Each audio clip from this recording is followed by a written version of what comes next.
Isaiah chapter 58 and verse 1. Cry aloud, spare not, lift up thy voice like a trumpet, and show my people their transgressions, and the house of Jacob their sins.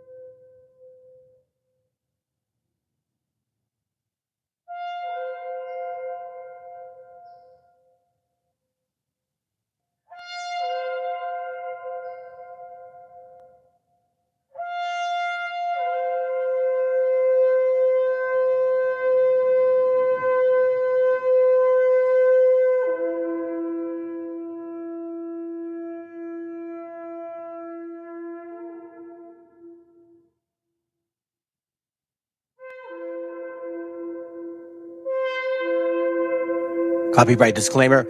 This content does not belong to Bible Chronicles or claim this intellectual property. The content provided today has and always will belong to the content owner. Bible Chronicles does not have any affiliation with the owner of this property. As mentioned, Bible Chronicles did not intend to make use of any material for the purpose of harvesting gain. However, Title 17 of United States copyright law states material in use can only be done when it's for theological or general educational purposes, and thus Bible Chronicles believes that this principal material falls under fair use, which honors protection under Section 107 of the same U.S. copyright law.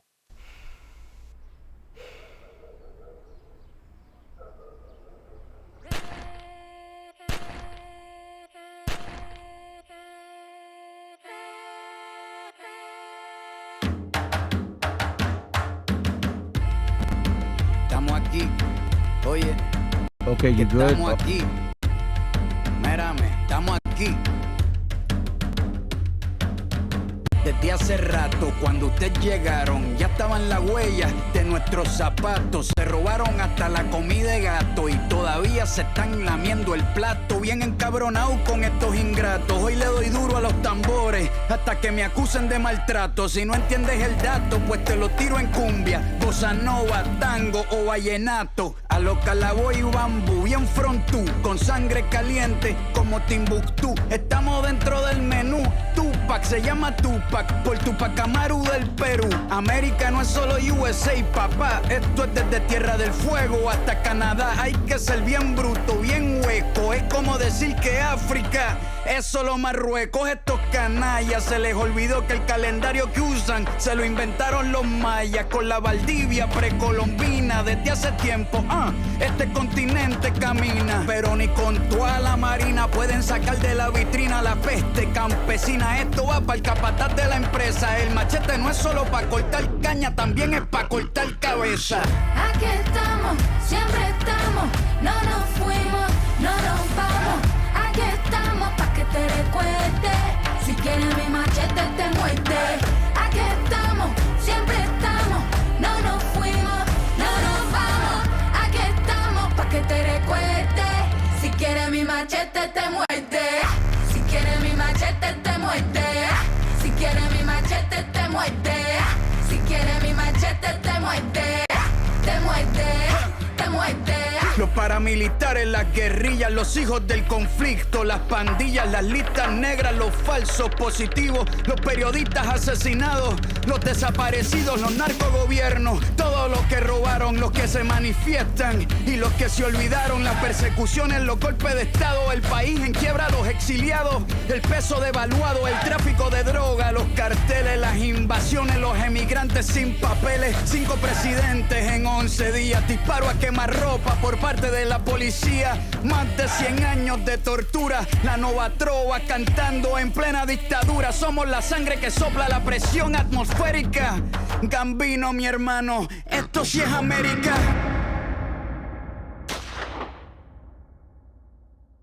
Aquí estamos, siempre estamos, no nos fuimos, no nos vamos. Aquí estamos pa' que te recuerde. Si quieres mi machete te muerde. Aquí estamos, siempre estamos, no nos fuimos, no nos vamos. Aquí estamos pa' que te recuerde. Si quieres mi machete te muerde. Si quieres mi machete te muerde.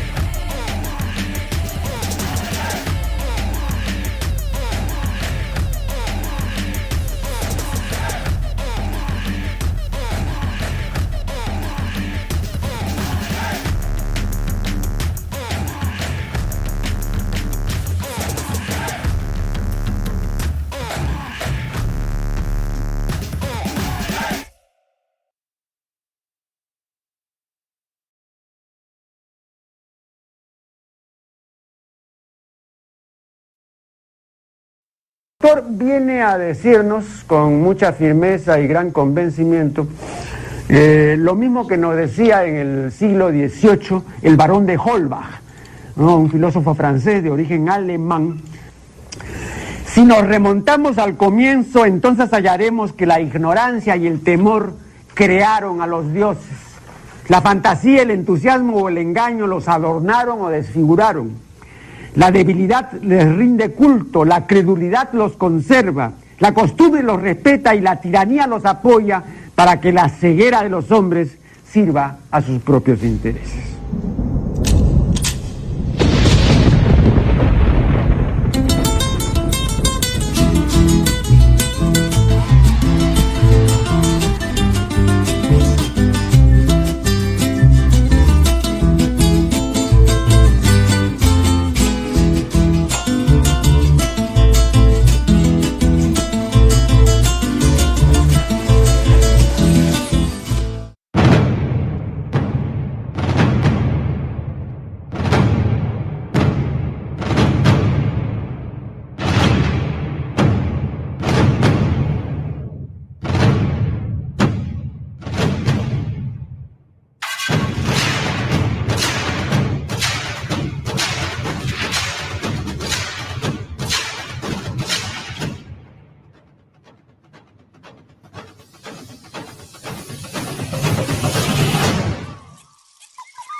Okay, family. Listen, I did this class 4 years ago. A lot of you guys missed it. A lot of you guys haven't even seen it. And I can tell because of what was posted and was not posted, right? So I think it's important. It's Taino history to our Taino brothers and sisters. Those that appreciate my work, those that hate my shit, hey, it's all good. I'm still going to show it anyways, man, because, you know what I mean? As long as you are people, at least I have that patience. We're all not perfect, bro. You know what I mean? We all make mistakes. Anyways, with all that said, I hope you appreciate it, man. I think you guys are going to like this class. It's freaking powerful, so let's begin.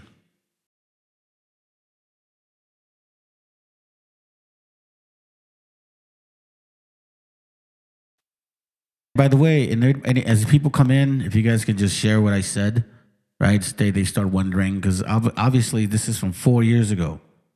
So there's going to be verses that I brought out at that time. But it's the information that I care about. Let's go. Okay, all praises. Okay. If there's an echo, let me know, because I can hear one on my end, and this has been acting kind of weird. Hello, testing, testing, testing. Maybe that's a little better. Testing, testing, testing, testing, testing. Testing, testing, testing. Testing, testing. Hopefully that's good. Okay, must have been the recording. Oh, yeah. The recording is a little awkward, man. All right, so I'll make sure to probably mute my voice. So then, like, that'll probably help. All right. Hey, listen, fam. I was gonna take a break today from doing any classes, but you know the scriptures talk about being idle, and I had too much time on my hands today, and that wasn't good, man. So you know, I had to basically jump on, and the Most High put it on my spirit to do this class, and I had done this class before, and then I was gonna wait until maybe tomorrow or Tuesday to do this one, but it couldn't wait. Again, idleness is always not a best friend of a Hebrew. Okay. So that being said, here's what I'm going to start with. Okay. And I already did the disclosure. This class is towards aiming for our Taino Borinquen family. Okay. Again, I always do classes about all the so-called Hispanics and the so-called Native Indians, you that are indigenous to the Americas. You guys are the real Hebrews of the Bible. Let no one else tell you that, okay? It's confirmed 100%. There's no denying it. Now, I always want to touch on every single one of our tribes, okay? Because it's important to know that every single one of our tribes is suffering the same exact way to this very day. So let's start off with a short little message here. And look what the sister says. Hopefully I don't do the echo. Let me see if I could shut myself up real quick. All right, let me let it play. I'm gonna let it play, and if it doesn't sound, y'all let me know. At the coast, officers. This happened today in Puerto Rico. Immigrants arrived by boat at the coast. Officers were right behind them, so you can hear people at the beach encouraging them to run.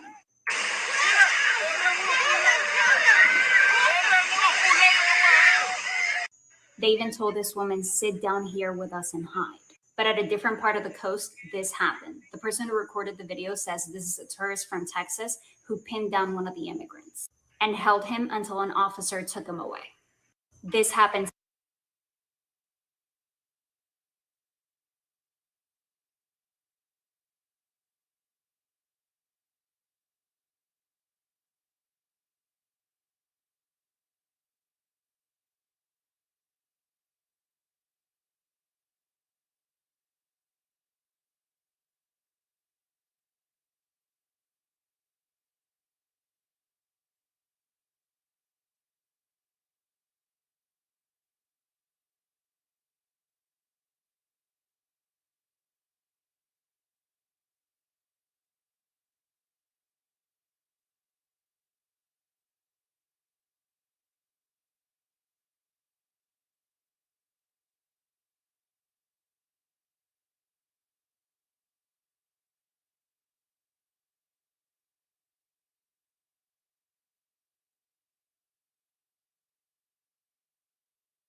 Got it. Okay. Yeah. So I have to remember to mute and unmute this screen. I got you. Let me go ahead and play it again.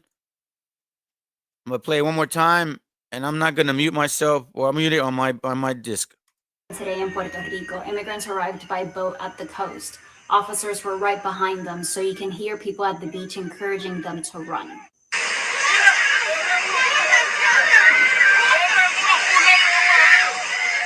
They even told this woman, "Sit down here with us and hide." But at a different part of the coast, this happened. The person who recorded the video says this is a tourist from Texas who pinned down one of the immigrants and held him until an officer took him away. This happened today in Puerto Rico. So again, this is the video regarding what's going on nationally and basically worldwide. As I mentioned before, I like to show what each tribe is going through. Okay, that's important. We need to know what is going on and why is this happening to just our people all over across, not specifically one tribe like we've been taught, but all of us.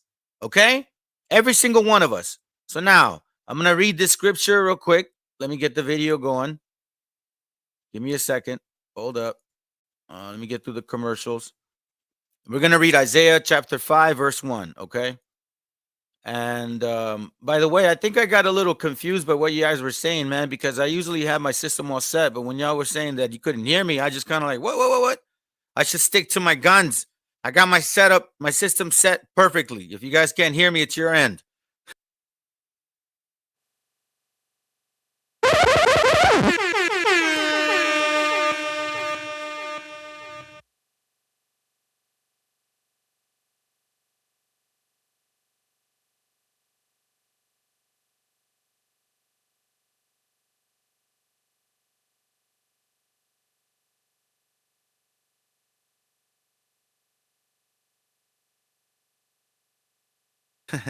No disrespect, but I've done my next time. I'm not gonna listen. My bad, guys. Anyway, let me go make my class.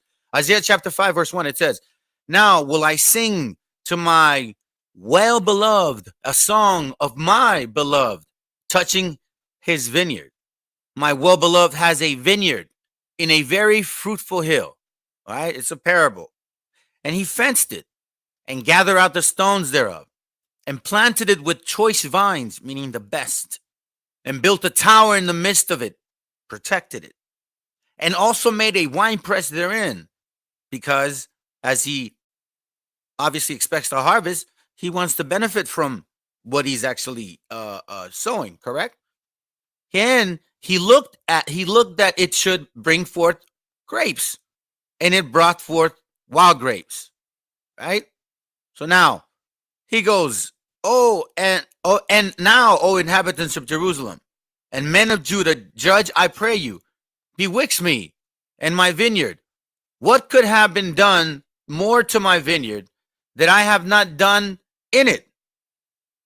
Wherefore, well, when I looked that it should bring forth grapes, I'm reading slow because I want y'all to understand, brought it forth wild grapes. It's like, wait a minute. I did the choice vines.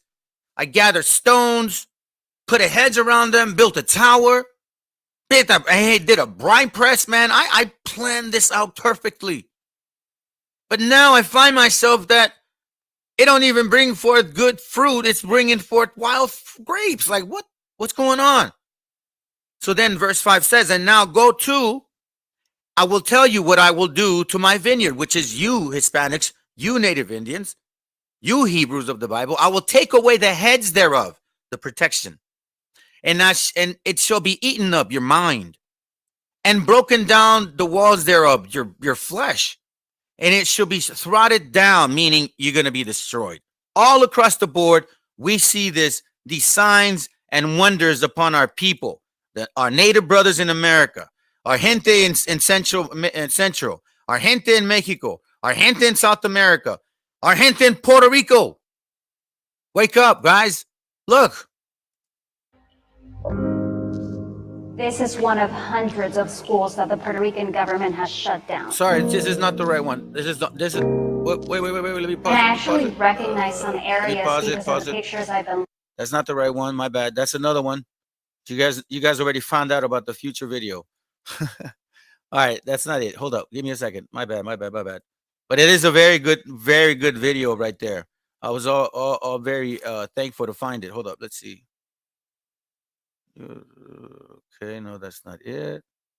Where's my history? I thought I had the right one. No. They look the same. Okay, there it goes. Yeah, that's why. All right, hold on. Let me see if it's commercials. Yep, it's commercials. Let me get through them real quick. There it goes. Right. This is the town of Quebradilla. My apologies, family. It's a little bit. I'm a little not smooth right now, but I'm gonna get there. All right, let's go. This is the town of Quebradillas. And like a lot of other places in Puerto Rico, it has beautiful views. But it was sort of a hidden gem, a small and lesser known town by non-Puerto Ricans. But some locals say that's changing. Vienen esta gente de otros países americanos y ven todo esto y enseguida lo que le viene es dollar signs, como dice, dollar signs en la mente.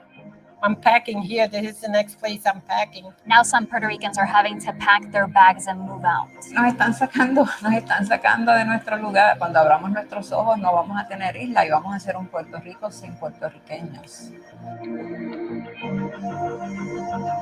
And as more Puerto Ricans are feeling displaced, tensions are rising.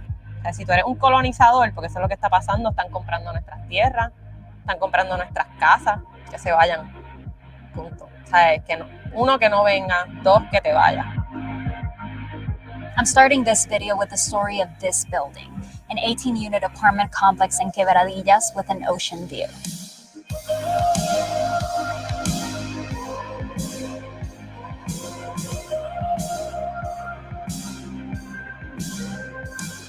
Muchachos, esto es el sueño que yo siempre quería, tener un apartamento así. Brenda Velázquez loves her 2-bedroom apartment. What's your favorite part? My bedroom, because I have a lounge there in the balcony. Sometimes, you know, the electricity goes out. I sit out there. I just love it here. I want to spend the rest of my life here. That was your plan. That was my plan. Yo dije, de aquí, perdonando la expresión, me sacan con las patas para el frente, porque esto es, ya según tú lo ves, es tranquilo, nos llevamos todo bien. But then rumors started that a tenant who was living in the penthouse had bought the building. I guess since he moved up Pay attention to this. there, he had that in mind since he was looking at the ocean view that we have from the beginning. I think he already had in mind, well, I could convert this into more money. Finally, one of the neighbors asked him, Le digo, mira, tú compraste esto aquí, ¿qué vamos a hacer? Me dice, I don't want to dampen anybody's holidays, but I'm going to make a new project here, and all of you's got to move. and then the letter came, telling residents that the San Jose Hills apartment building had sold, that it would be remodeled, and that everyone would have to leave by December 31st. Some tenants say they received the letter the weekend before Thanksgiving. It was terrible. That's the worst news. You know, when I came there, I started crying. I started crying because I said, I can't believe this, that we got to move from here. And it still hurts. It still hurts. But there's nothing we can do. It really hurts. You see, family, for all of you that believe that, you know, some of us got it so good because we live in certain areas, don't be fooled, man. The Most High will get to them if they're being called. Baruch 3:8, behold, we are yet this day in our captivity. You so-called Puerto Rican, you so-called Mexican, you so-called native, you so-called Peruano. You think we're not in our captivity? All our resources are being eaten up. There's absolutely no country in the Americas where you speak Spanish or Portuguese where the so-called white man is eating up our resources. Because here in Puerto Rico, that's what's going on. I don't know the guy's name. His brother supposedly fights, boxer dude. He's buying lands over there. He's boasting about it. Yeah, it's tax haven. Behold, we are yet this day in our captivity. So what is captivity? Where thou hast scattered us, that's captivity. You're in Puerto Rico. You're in Mexico. You're in South America. You're in Bolivia. We're in the States. For a reproach and a curse. Do they give a damn about our Taino brothers or Borinquenes? No. They're literally taking the land from us, right? And saying, oh, sorry, but you're a Commonwealth state, so we could do what we want. You're just a bunch of spics anyways. Because I'm going to show y'all that that's what they feel. You see, they see us as animals. And that is the unfortunate thing, that we think they don't. The treatment towards how they handle us should define how they feel about us. Behold, we are yet this day in our captivity, where thou hast scattered us for a reproach and a curse, and to be subject to payments. Now you're obligated to assimilate or obliterate. You're either going to pay to stick around because he's going to rebuild, or you're going to have to move somewhere else. According to all the iniquities of our fathers, which departed from our Lord God. I don't sound like, well, first of all, I want to say, I am not blaming, oh, poor us because the white, no. I'm giving y'all an understanding of what's going on, and in the end, it's our fault. It's our fault. So, without blame is what we need to do to change our ways. This is one example by acknowledging the fact that our brothers on the islands are suffering like us here. You just said it.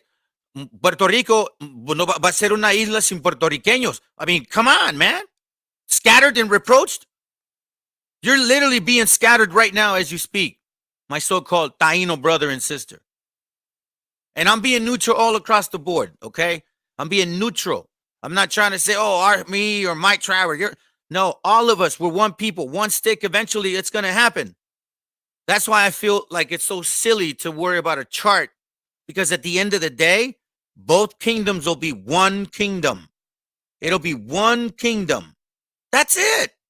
So why worry about, you, no, man, you my tribeman, you my family. I love you, brother. I love you, sister. This is what's going on to our gente. And I want everyone else to know because these stories have to be told. Okay? Let me continue real quick.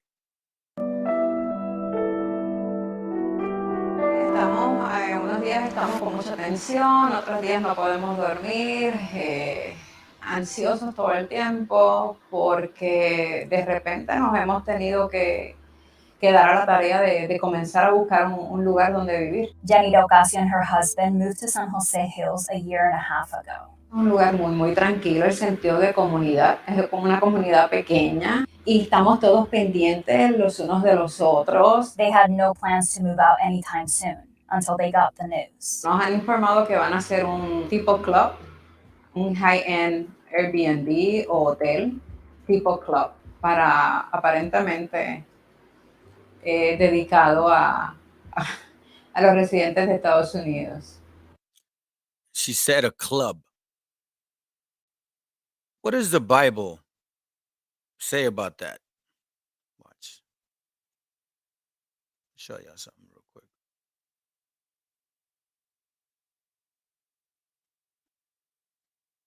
Sirach, chapter 36. I told you, man. Verse 25.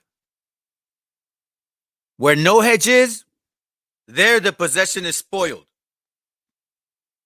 When you don't have protection of the Most High or the scriptures, or you have no understanding that you are a Hebrew of the Hebrews, where no hedge is, there the possession is spoiled. If you stick around for that change, it's all full of iniquity. We already know what it's like living in this country, because everywhere else is not like this country. If you guys do travel, you would know. Where no hedge is, there the possession is spoiled. Right now, all Puerto Rico has no hedge. It is free for all right now. And he that had no wife, meaning no Bible, like the understanding of wisdom of this knowledge, will wander up and down mourning. Aren't they not wandering, looking for apartment complexes to move to because they have nothing? There's nothing that our gente could do. ¿Y por qué hace así? ¿Qué le parece eso? Me indigna que nos siguen sacando de nuestro Puerto Rico, de nuestra tierra. Phone charging slow. See what I'm saying? But is there anything you could do? No, absolutely not. There's no hedge. There's no protection. Is there any governors going out there and fighting for Puerto Rico while all this is happening? Of course not. The new owner called a meeting with all the tenants about a week after sending them the letter. Nos dijo que estábamos pagando por debajo del precio, que esto realmente costaba mucho más que eso. This is ridiculous, fue lo que dijo. And the apartments you got, you know how much they would cost in San Juan? Y yo con ganas de decirle, yeah, but that's San Juan. This is Quebradilla. Esto es un pueblo chiquito. I just had no idea that there were people in there paying $600. It's wild. Giovanni Ferrosi is the person behind 51 Club Quebradillas, the newly formed limited liability company that now owns San Jose Hills. I mean, the building is it's a gated community with parking. It has amenities, it has a pool, tennis courts. The very large units, 6 of them have full rooftop decks. I don't know of literally anywhere. And I'm Italian. I don't think I could go to Italy. You hear what he find said? anything like this. And I'm Italian. Yeah, it was your forefathers that had a part in the papal bull of 1452 and 56 to pillage our gente. No surprising that there's those big ass, excuse my language, big smile saying, hey, it's not my fault you Spics can't pay $600. Are you kidding me? It's wild. Ferrosi was a state senator in Rhode Island for the Republican Party. He ran for governor of the state, but lost in the primary. He then moved to Puerto Rico and became a resident in 2019. He also registered under Act 22, now part of Act 60, which allows newcomers to pay zero capital gains tax when they move to Puerto Rico. Ferrosi. You guys hear that? Who do you think passed that law?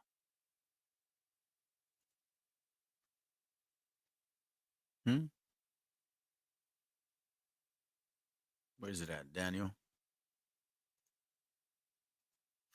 Daniel 8:25. And through his policy, also he shall cause craft to prosper in his hand.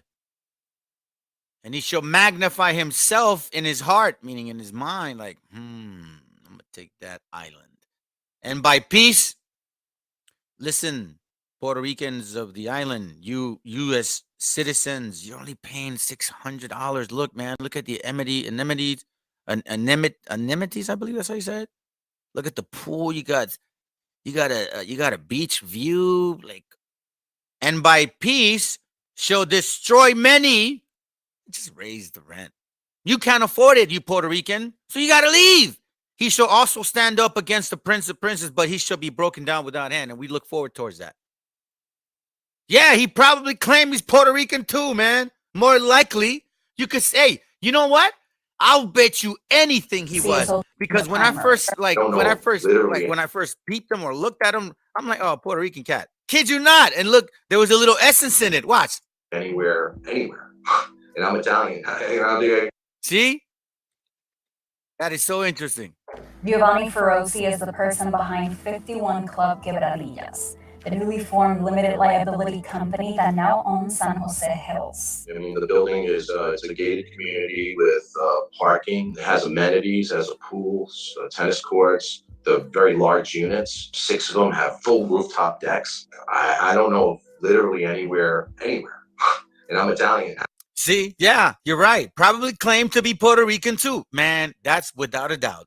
Because even our own gente will do that. I mean, I'm talking to people in let's say in the Americas over here, not on the islands, they're quick to look like that and say, I'm Mexican, put the Mexican shirt on. Oh, I'm Boliviano. I'm Colombian. What do you mean? Man, you're not. I don't think I go to Italy and find anything like this. It's wild. Ferrosi was a state senator in Rhode Island for the Republican Party. He ran for governor of the state, but lost in the primary. He then moved to Puerto Rico and became a resident in 2019. He also registered under Act 22, now part of Act 60, which allows newcomers to pay zero capital gains tax when they move to Puerto Rico. Ferrosi is also the number 2. You see that? We are subject to payments. They're not. So who are the Hebrews of the Bible? You so-called Boricuas, you so-called Borinqueños, you Tainos, man, you are Hebrews, bros. Listen, sisters, when you listen to what's going on, you are subject to payments. They're not. 2 personal income tax delinquents, according to the state of Rhode Island, owing more than $1.2 million. That number is not accurate. That's correct. You know, one of the things I really appreciate about Quebradillas is it's a beautiful little town, but everyone here is, it's still like, you know, the olden days. You go to church, it's packed. When Ferrosi moved to Puerto You see, the olden days, meaning uncivilized. Rico, he first rented an apartment in the San Juan area, but then he visited Quebradillas and decided to stay. It was kind of a no-brainer for me to pay $1,100 to have the apartment I have now, compared to what I was paying in Condado. Ferrosi says he's been wanting to buy the building since he moved in. I just thought it was a gorgeous building, and it had a lot of opportunity. He bought the building through his company for $1.8 million in August. And you know what? How he got that money? I know a little bit about it. It's it's called hard money. Hard money investment. It's easy money. People get involved and put it in between, and all of a sudden now, hey, listen, man, this whole hurricane thing, and you know, it was an opportunity for them to take advantage. They saw an opportunity. This is why they didn't help. In June, a couple months before it was official, he posted a video to Instagram announcing that he was doing a pre-sale of the units. You know, after that, the prices are going to go up dramatically. He says he got in trouble with the realtor for that. Man, they just came. Don't you say that. You don't own it yet. You know, I said, okay. And listen, I'm gonna stop on here because it's technically not the video. I'm trying to show you the whole time. I posted the link on here, the only people so you guys can watch it and finish it. Give me a second, okay? So I posted it so you guys can watch it and finish it. All right, there's a lot of information on that. I do have a video that I want to show y'all, and as I mentioned, it's kind of like a segue into what this one was about. And I had done this one quite some time As I mentioned, I lost my hard drive, and I'm still gaining it back. I was looking for my notes on this class, and I couldn't find them. So instead of doing it all over again, because it's a long class with a lot of info, I'm gonna play it again. I'm gonna watch it, but there's also material that I have that I'm gonna add in there because it's gonna show the gentrification, the eugenics behind the rage of the heathen towards our gente. All right, let's begin. Chapter 6 and verse 12, and it reads, "For we wrestle not against flesh and blood." Okay, so keep this in mind. We wrestle not against, let's say, for somebody that's in front of you physically, an actual physical individual, but against principalities, against powers, against the rulers of darkness of this world, the rulers of the darkness of this world, against spiritual wickedness in high places. Okay, so your enemy, my brothers and sisters, is being supported by spiritual wickedness, like Job 9:24. I'm not going to read it, but it says, "The earth is given into the hand of the wicked." All right, we know that the Hey, you best believe, especially what you guys were talking about, harp, right? That they might have probably made. Hey, I was gonna say that, brothers, man, but I don't like to say stuff like that because then they may throw some brothers off and sisters that are not well rooted. You know what I'm saying? But they are dealing with powers and magic and sorcery. You know what I mean? I know that for sure. Let's go. so-called, and I'm gonna, and again, I know that there are other, like Psalms 83 mentions other nations, but I'm gonna tell you this right now. The front runner of perpetual hatred towards you Hispanics and Native Indians is the so-called white man. So you damn right I'm gonna focus on him because he's the leader, the ringleader of all of this. Hey, and those are facts, okay? Those are facts. We know who our enemies are. I already mentioned it very clearly. We're identifying every single one. But they are the ringleader right now because they're the ones that we're seeing doing this for sure. So let's bring them to light. You want to stay in darkness? We're going to bring you to the light so then you don't no longer stay behind our blind eye or eyes. I don't want to sound like that. All right. So now let me put up this. Let me keep going. So I'm going to put up this video. It's from a movie. It's called The 13th Warrior. Hopefully, man, they don't black me, man. Because again, this is, under copyright, right? Disclaimer. I want to make sure that you guys understand. Under section, by the way, if I see that they're starting to give me a warning, it's more, I'm just trying to show certain things. Again, they feel a certain way about us, okay? So what I'm going to do is I'm going to show you something about them. And then I'm going to remind us of who we truly are or were or are, because those things haven't really changed. We lost our heritage, but that spirit within us of how we are has not changed necessarily. Let's go. Of the Copyright Act 1976, allowance is made for fair use for purpose of such as criticism, comments, teachings, education, scholarship, and research. Fair use is a use permitted by the copyright statute that might otherwise be infringing. Nonprofit, educational, or personal use tips the balance in the favor of the fair use, and that's exactly what I'm doing this for. Okay, so without further delay, let me first of all share this. We're gonna watch some portions of this movie. The reason I'm saying this is because look, I'm gonna go somewhere, guys. So stick with me. Remember, it says here, "For we wrestle not against flesh, blood, but against principalities, against powers, against rulers of darkness of this world, against the spiritual wickedness in high places." So keep in mind, guys, that the enemy feeds us a little bit of truth, and then they convoluted with, or let's say, spray painted with lies. Okay, so keep in mind. Now, I got several of these over. Hey, brother, that's correct. Angel, the messenger, you're 100%. This is why what we teach in this channel is to renew our mind now. Renew our mind. It ain't about hate or it's their fault. Nah, man, I want to bring it to light to remind us because the work is us. This is our fault, 100%. So we need to renew our mind and not deal with bitterness. But we need to remember so then we don't fall into the possibility of, maybe they're not so bad. No. You got to be clear. Remember, iron rusted. It may look like it ain't, but it'll rust. Let's go. planned for other classes, but this is one of them that I this all praises to the Most High God. He seems to reveal these things to me. So, anyways, let me start up with this. All right, so this is the 13th warrior. Now, let me bring up this page here. So I'm gonna show y'all these principalities and powers. Right? They know who we are according to the Bible. They know who they are according to the Bible, and it's up to us to find out who is lying and what is truth.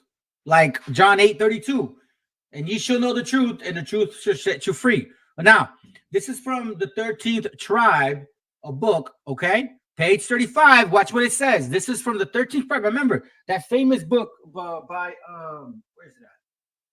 Oh God, I'm moving stuff around, my brothers, so I apologize. Oh,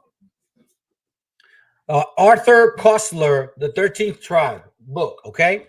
Page 35. Watch what it says. This is the book of Ahmad ibn Fahlan, ibn al-Abbas, ibn Rashid, ibn Hamad, an official in the service of General Muhammad ibn Sulaiman, the ambassador of Caliph al-Muqtadir to the king of the Bulgars, in which he relates what he saw in the lands of the Turks, the Khazars. Okay, remember that name. The Rus, meaning the Russians, the Bulgars, and the Baskers, and others that varied kinds of others. Their varied kinds of religion, the histories of their kings, and their conduct in many walks of life. Okay, so remember, this is from the 13th tribe book. Again, we are dealing with people who have powers.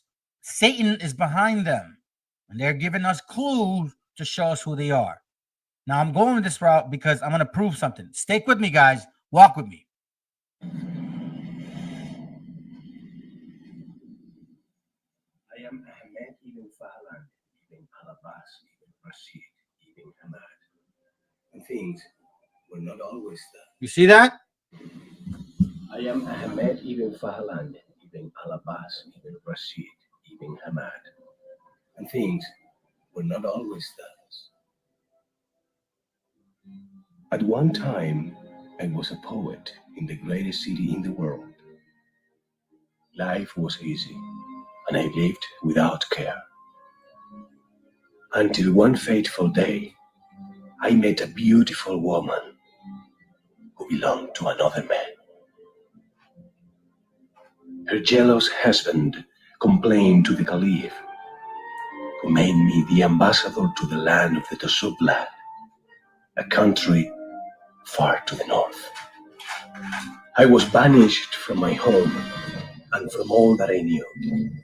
So I journeyed by camelback many months into the lands of barbarian peoples, accompanied by Melchizedek, an old friend of my father, through the lands of the Ogurs, the Hazars, and the Bulgars, into the lands of murderous bandits called Tartars, who attack caravans, slaughtering everyone. All right, so here you see what I'm doing, okay? So as you can see, this book and that movie is actually talking about a specific, like an actual real individual. Ahmed ibn Fahlan, ibn al-Abbas, ibn Rashid, ibn Hamad, an official to or ambassador of Caliph al-Muqtadir, okay? So obviously with movies, they tend to, make it a little more dramatic, whatnot, right? But anyhow, I want to make sure because look, he's saying that, obviously this guy's an Arab and he's going to these areas, Turks, Khazars, Rus, Bulgars, right? These are the Caucasus Mountains, the so-called Caucasian areas. Look, you see that right here? So you got Khazaria, Guz, Bulgars, right? Byzantine. So he's traveling all of this road where you see the Khazaria in the center. He's traveling through all these lands with all these people. The so-called white man, okay? The so-called white man. This is who he's talking about. That he's who's trying to, put this go and find out about them. Okay? So now, I'm gonna fast forward to a particular part. And then I'm gonna read y'all some of the things that they didn't show in this movie. But quite frankly, is disgusting. Okay? So again, walk with me, guys, because I'm going somewhere with this. Okay? Give me a second. Let me find it real quick.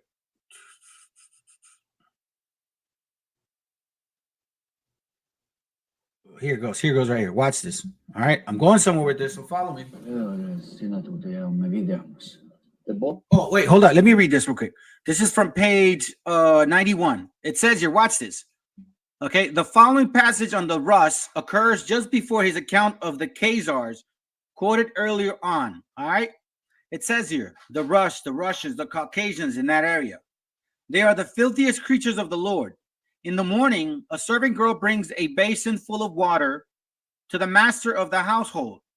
He rinses his face and hair in it, spits and blows his nose into the basin, which the girl then hands on to the next person, who does likewise, until all who are in the house have used this basin to blow their noses, spit and wash their faces and hair in it. Okay? So we read this, and we're thinking, again, it's a lot different when you see this thing. These were dirty people. And you're going to see that these people, the so-called white man, the so-called Caucasian, has this spirit within them. When they talked about filthiness spiritually, it also means the flesh. And remember, I mentioned in another class, in another video, I was going to prove my point today. All right? Again, remember this. These guys are passing around a bowl, blowing their faces. Watch. Boy is letting them see him. It's in plain sight. They do not know if what they see is real.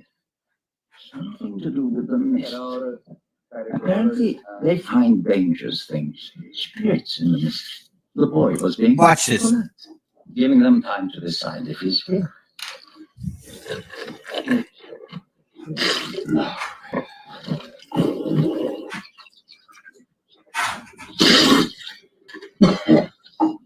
Herr religiöses Resonemang.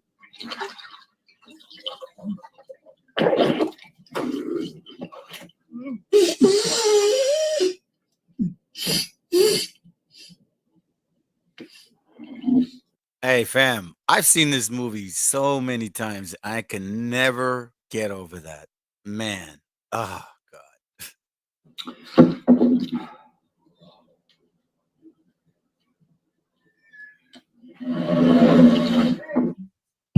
So now you see that in the same book, they express this particular type of hygiene, I guess. How they go about cleaning themselves. Okay. So now I'm going to take y'all to another page. Again, I'm telling you, walk with me here. I'm trying to prove a point. This is from the same book, right? It's called, same book, page 38. Okay. Watch this real quick. They are nomads and have houses of felt. They stay for a while in one place and then move on. One can see their tents dispersed here and there all over the places according to nomadic customs. All right. Let's see. It says here, although they lead a hard life, they behave like donkeys that have lost their way. They have no religion, which would link them to no God. Let me skip this. Okay, watch this. The sexual mores of the Guz and other tribes were a remarkable mixture of liberalism and savagery. Liberalism. Isn't that what they push now when it comes to politics? Isn't this what we see with homosexuality, pedophilia, fornication, abortion, just complete freedom? Listen, I mean, look at this. Their women wear no veils in the presence of their men or strangers, nor do the women cover any parts of their body in the presence of people. One day we stayed at the place of the Guz and were sitting around. His wife was also present. As we conversed, the woman uncovered her private parts and scratched them. And we all saw it. Thereupon we covered our faces and said, "May God forgive me." The husband laughed and said to the interpreter, "Tell them we uncover it in your presence so that you may see and restrain yourself. But it cannot be attained. This is better than when it is covered up and yet attainable. Adultery is alien to them, yet when they discover that someone is an adulterer, they split him in two halves. This they do by bringing together the branches of two trees, yada, yada, yada." So as you can see, the filthiness of these women. And you know what? Nowadays, they're not far off. I'm just speaking truth. If any of you brothers and sisters or brothers were fornicators, you know damn well you know what I'm talking about with this particular nation of people. I'm only keeping it real If that hurts your feelings, man, oh well. This is from page 9. I'm 39. Okay? Watch what it says. Accustomed to the splendid bath of Baghdad, our traveler could not get over the dirtiness of the Turks. You see how he's mentioned the Khazars, the Turks, the Gus, the Rus, right? So he's mentioning all kinds. These nomadic tribes, these Caucasians, they all had the same customs, guys. Accustomed to the splendid bath of Baghdad, which are the Ishmaelites, you know what I'm saying? The so-called Arabs. Our traveler could not get over the dirtiness of the Turks. The Gus did not wash themselves after oh gosh, watch this. The Gus do not wash themselves after defecating or urinating, nor do they bathe after seminal pollution or on other occasions. Think about that for a moment. Think about the stank. They refuse to have anything to do with water, particularly in winter. When the Gus commander-in-chief took off his luxurious coat of brocade to don a new coat the mission had brought him, they saw that his underclothes were fraying apart from dirt, for it is their custom never to take off their garment. They wear clothes to their bodies until it disintegrates. Another Turkish tribe, the Baskers, shave their heads and eat their lice. Remember that. Shave their heads and eat their lice. Hey, family, listen. I keep saying I'm going somewhere because a lot of what I'm reading is what we heard about us. Let's go. Search the folds of their undergarments and crack the lice with their teeth. You hear that? I'm picking your hair and I'm eating your lice. Then they say, remarkably, they are delicious. Disgusting. Disgusting. But you know what? Honestly, I mean, let's just be real, man. That's who they are. And I'm going to prove that. I'm going to prove that today as we continue. Let me take this out here. This is from the American Holocaust, okay? Matter of fact, you know what? Let me skip that. Hold on a second. Watch this real quick. I'm going to show y'all so at least we can stay in the same vein and you'll know exactly where I'm going. This is in the past. Remember the Caucasus Mountains, right? These Caucasus tribes.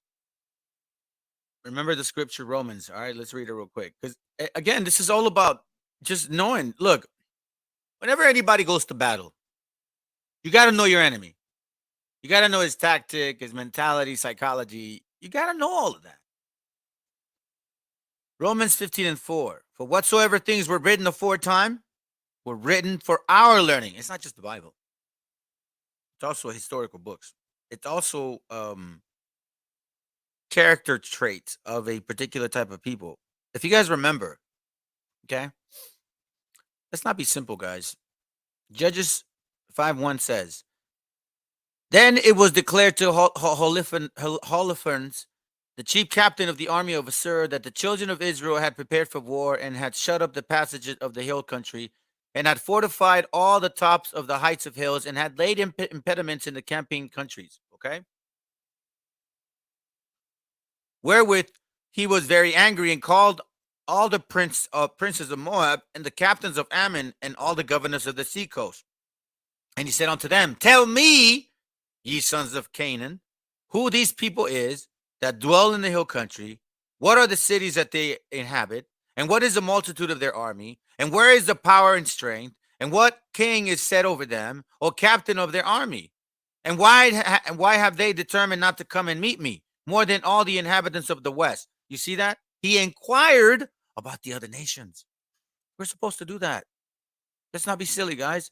Romans 15:4, for whatsoever things were written aforetime were written for our learning, that we through patience and comfort of the scriptures might have hope. Why? Because we see this oppression happening. And now that we know and learning that the eugenics concept, mentality, that we were just a bunch of spics, wetbags, nomads, dirty scoundrels, that the manifest destiny changed our entire spectrum of future, all is a lie.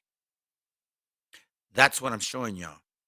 Our gente is much more than what we've been taught.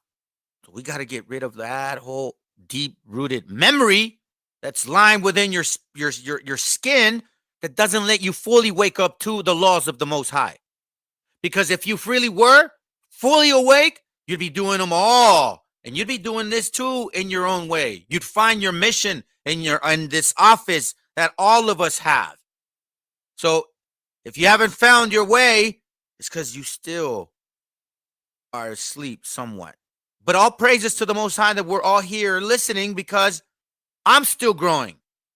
So again, for what was written aforetime was written for our learning, that we through patience and comfort of the scriptures might add hope, because this Bible is what's given us salvation. And also, like the brother said, the Messiah, revenge. Man, that's sweet. That's sweet right there. Let's continue working towards what we need to do. Perfection. Okay? The so-called white man and their ways. You would think, oh, it's just in the 700 AD. No. It continues to this day. Watch this real quick. Said, I'm going somewhere. The truth universally acknowledged that everybody in history pooped.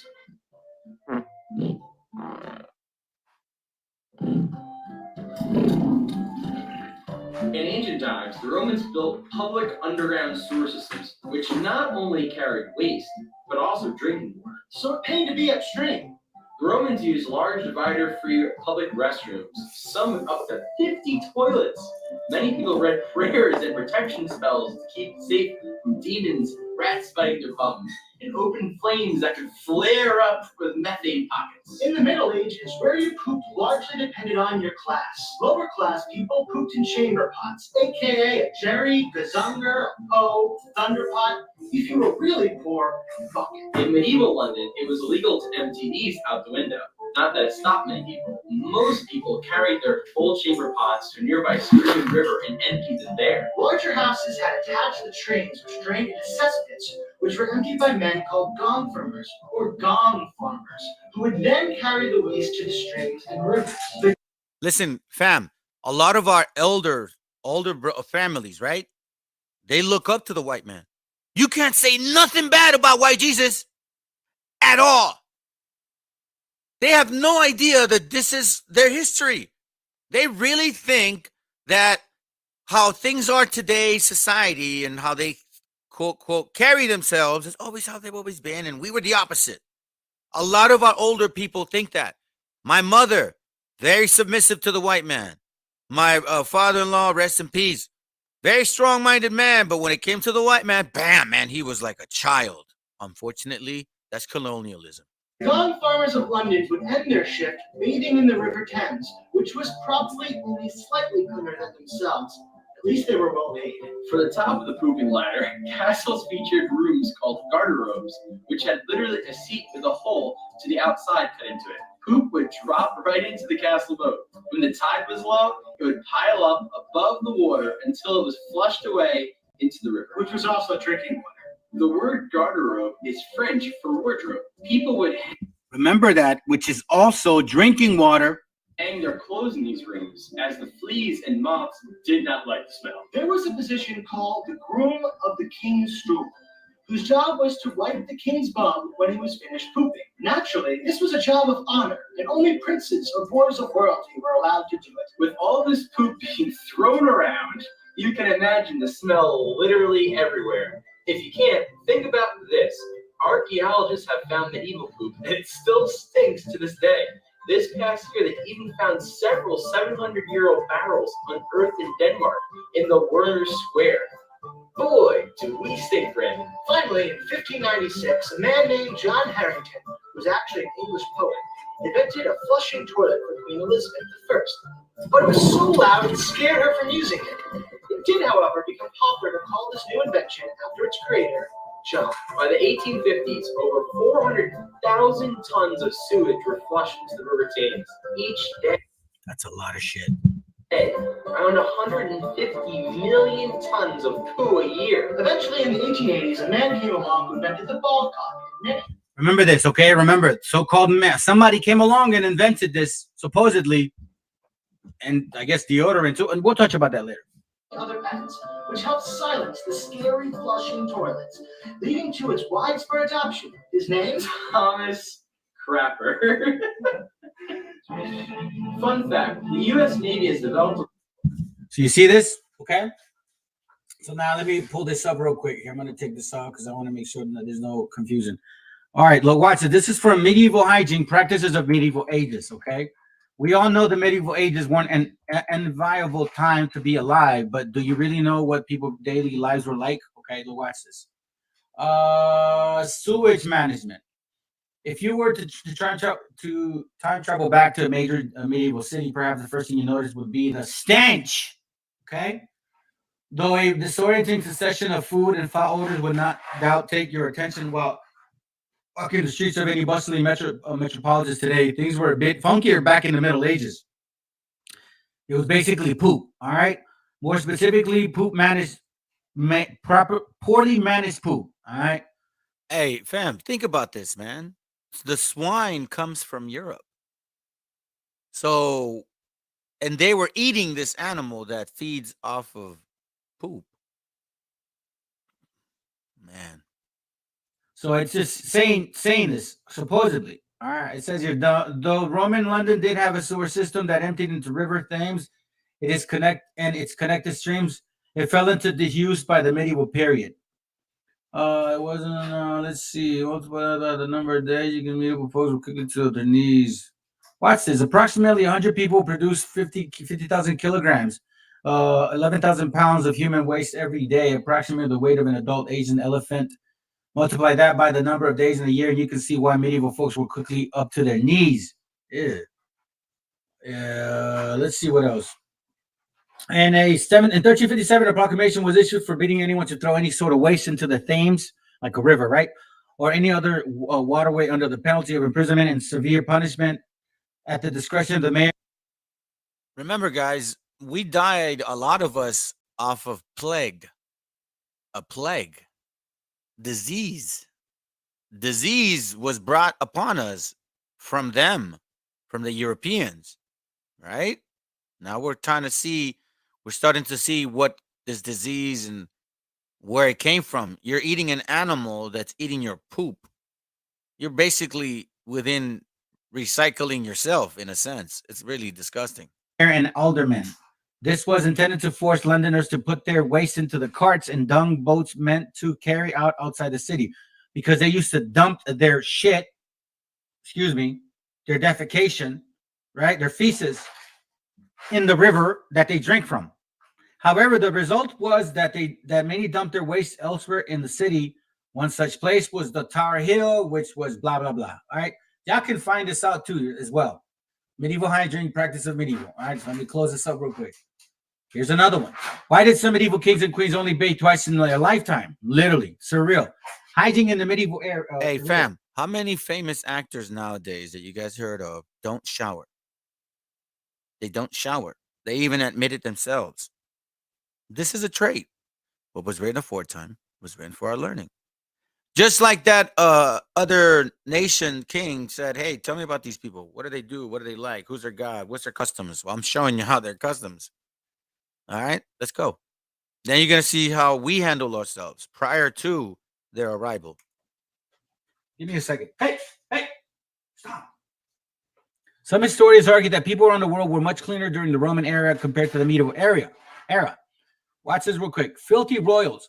Many royals saw themselves as being above everyone else, being so special that they had this aura around them, which would be vanished if washed. All right. So as you can see, others believed that it was impossible for them to get dirty as they were divine royalty. Watch. One example is Queen Isabella, who admitted to only having bathed twice in her lifetime. The first time was when she was born, which does not really count, in my opinion. And the second time was before her wedding. That's nasty right there. Nasty. Oh, man. Watch this guy. This is King Louis XIV, I guess, of France. Hey, and now that we know a little bit more, all right? And now it's like, was it only so-called white people? I'm just saying, you know what I mean? Let's continue. 1643 to 1715. That's not that long ago, guys. No matter how far we stay from dirt, our bodies still manage to accumulate dirt particles and, more importantly, bacteria. Our bodies are like a sponge for bacteria, and everything we touch, we sweep the dirt off it. This was definitely something that King Louis of France wasn't aware of. He was also an advocate of bathing twice in his lifetime, but once again, did not mean that he did not use alternatives. During the 17th, 18th century, French aristocrats tried to avoid bathing as much as possible. To replace water and soap, they used face powder, natural oils, perfumes to hide all the dirt and smell accumulated. This is why we have perfumes, guys. The French, the Caucasian man and woman created this because they hate showering till this very day. That's why you see actors, Esau, Edomite actors saying they don't shower. Not new, guys. Check this out. It says here he would wake up every morning and use half a bottle of perfume, which was enough for the whole castle to smell the presents. Watch this. It is said that the king was so scared of water for some reason. The only time he did bathe was when he was wasted drunk. That would be the moment his servants would force him to bathe, because brother to me, because he stank. Okay, so that's right there. This is also the French, right? The British, you pilgrims. Yeah, you're gonna say, well, if you're a so-called British, you're gonna say, well, those are French. No, you guys are the same nation. When the Mayflower Pilgrims arrived in Plymouth in the 17th century, they didn't smell terrific. According to the Native American accounts, unlike the Wampanoag, these Europeans didn't bathe regularly. A surviving member of the Petuashaw, I believe, nation named Tisquantum or Squanto even tried and failed to convince them to start washing themselves. Wow. Bathing, as you know, and I know, it was very, very uncommon until later in the 18th century. It talks about this guy again. Watch it. The separatist pilgrims, the Puritans who followed them may have even thought of. This sounds like eugenics, man. Honestly, right? The mentality behind it. It's where it's going. Watch. Submerging their whole body in water was unhealthy. You see this? The so-called white man just hated water, and even to this day, I know they do. All right, so let me go ahead here.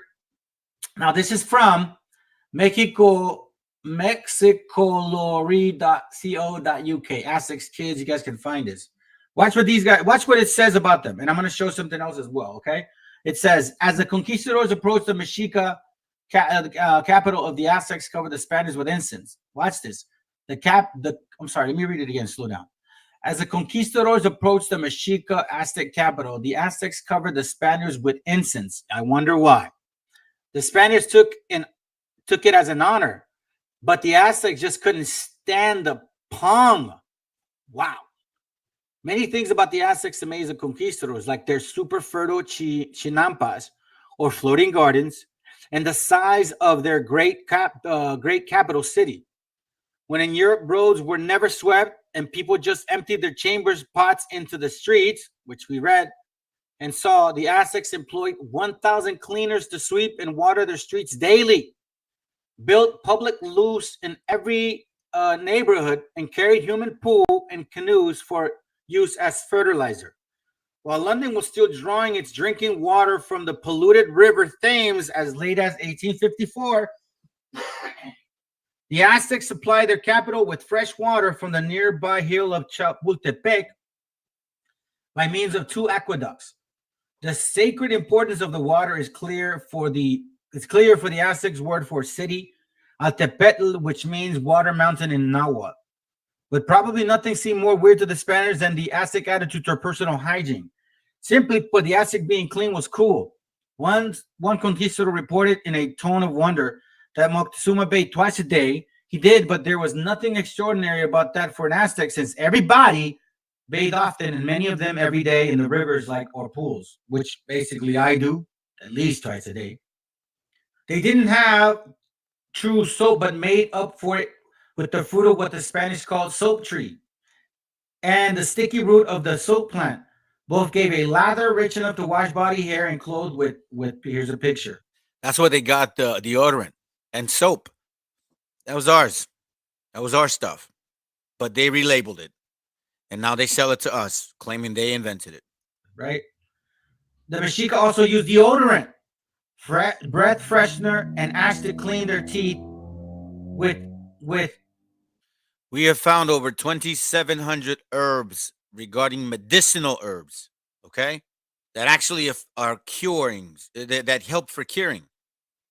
The surgical, the syringe, the Aztecs would use an actual tiny little bird like a hummingbird, and they would use his leg, and in that little bone, they would pound up all the herbs and use that as as a syringe to inject the medicine in the skin.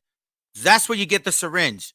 So whoever says they invented syringe lately, I don't care what nation you are, we were doing that way before y'all showed up. In parentheses, Spaniards of the time cleanser theirs with urine. The so-called white man used to brush their teeth with urine. The Aztecs cleaned their bodies and souls with steam baths. An outside fire heated one of the walls via a small tunnel and red hot, and the bather threw water on the hot wall, creating steam. You know what I'm saying? So we see here, right? You see now, this is from a website. You guys need to check this out. Now I'm going to show you guys something real quick. This is from the, where are you at? American Holocaust, page 4. Where are you? Give me a second, guys. Let me read something to y'all real quick, because it's going to start showing it, okay? Deuteronomy chapter 28, verse 43. Watch this. It says, the stranger that is within thee shall get above thee very high. Why? Because they were in a low state of mind. And thou shalt come down very low, because why? We were not in that state of mind. He shall lend to thee, and thou shalt not lend to him. He shall be the head, and thou shalt be the tail. And that's what I'm showing. They were where you guys saw, drinking their own, spit and boogers, brushing their teeth with urine. Now, aren't we doing that? Metaphorically? Eating our own crap, drinking our own piss, using our own urine to brush our teeth. Don't they have MSG, processed food, chemicals, and everything we take? That's crap, guys. It's poison. Aren't we drinking to handle pain? It's poison.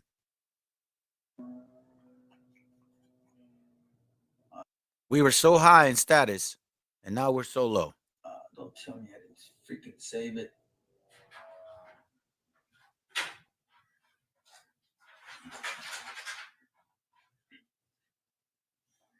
Give me a second. I know where to go.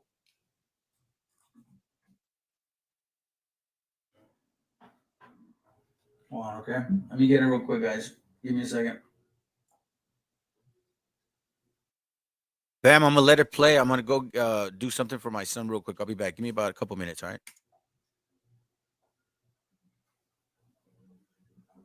Remember the thought. This is from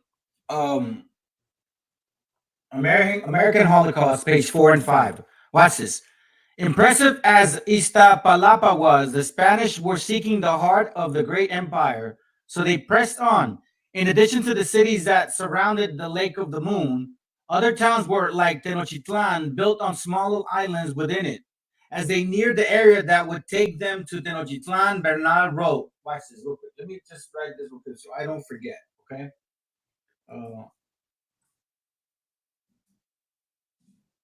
Bernard wrote, when we saw so many cities and villages built in the water and other great towns built on dry land, and that straight and level causeway going towards Tenochtitlan, we were amazed and said that it was like the enchantment they tell of it on the legends of Amadis, on an account of the great towers and temples and buildings rising from the water, and all built of masonry. And some of the soldiers even asked whether the things that we saw were not a dream, right? So now finally they're getting through Tenochtitlan. Watch this, okay? About this page 5. About 6,000 pale stucco houses filled the island metropolis, some of them single-story structures, some of them multi-story, and all of these houses, bro, had very large and good rooms, and also very pleasant gardens of various sorts of flowers, both in the upper and lower floors. The many streets and boulevards of the city were so neat and well swept, despite its multitude of inhabitants, that the first Europeans to visit never tired of remarking of the city's cleanness and order, something they didn't have. You so-called Hispanic, you so-called Native Indian, are you seeing this? I need you to pay attention, because I'm going somewhere with this. There were even officials in charge of sweeping. Recalled one odd observer. In fact, at least 1,000 public workers were employed to maintain the city streets and kept them clean and watered. Watch the canal, network canal, Tenochtitlan, in this respect, reminded the Spanish of an enormous Venice. But it also had remarkable floating gardens that reminded them of nowhere else on earth, meaning Venice never had floating cities. They took that from us. And while European cities then and for centuries therefore took their drinking water from their fetid and polluted rivers nearby, Tenochtitlan, on the contrary, that's my words, drinking water came from the springs deep within the mainland and was piped into the city by a huge aqueduct system that amazed Cortez and his men, just as they were astonished also by the personal cleanness and hygiene of the colorfully dressed populace and by their extravagant to the Spanish use of soap, deodorants, and breath sweeteners. Right? So then why is a so-called white man saying this? Modern deodorant in 1888, the first modern commercial deodorant was developed and patented by U.S. You damn thief. You damn thief. Aren't they doing that in Puerto Rico? But this is nothing new about your spirit. Let me go to scripture now, man. I'm going to go to scripture now because, like I said, this is spiritual war.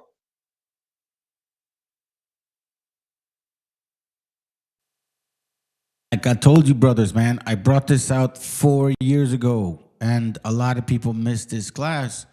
Nobody posted hardly any comments on it and shit. And, a few people liked it, but now I'd like to bring it out. This is 4 years ago. And if you look back about recent situations going on over there, bro, they're exterminating a lot of people's ability to own property. You know what I'm saying? Like, it's fucking nuts, man. And it's all because of this. Christian Romans. As long as they have you trapped in their fucking Christianity, they're gonna keep fucking you in the culo. This is spiritual war. Malachi 1:4. Whereas Edom saith, we are impoverished, but we will return and build desolate places. Impoverished meaning what? They eat their shit. They literally brush their teeth with Excuse my language. At that time, it was back in August. All right, man. I've been working on it. My bad. Their own urine. These people were desolate and impoverished. It says, but we will return and build the desolate places. Didn't they do that in the Renaissance, the rebirth of the so-called white man? Thus saith the Lord of hosts, they shall build, but I will throw down, and they shall call them the border of wickedness, and the people against whom the Lord had indignation forever. So you follow and see what's going on? Give me a second.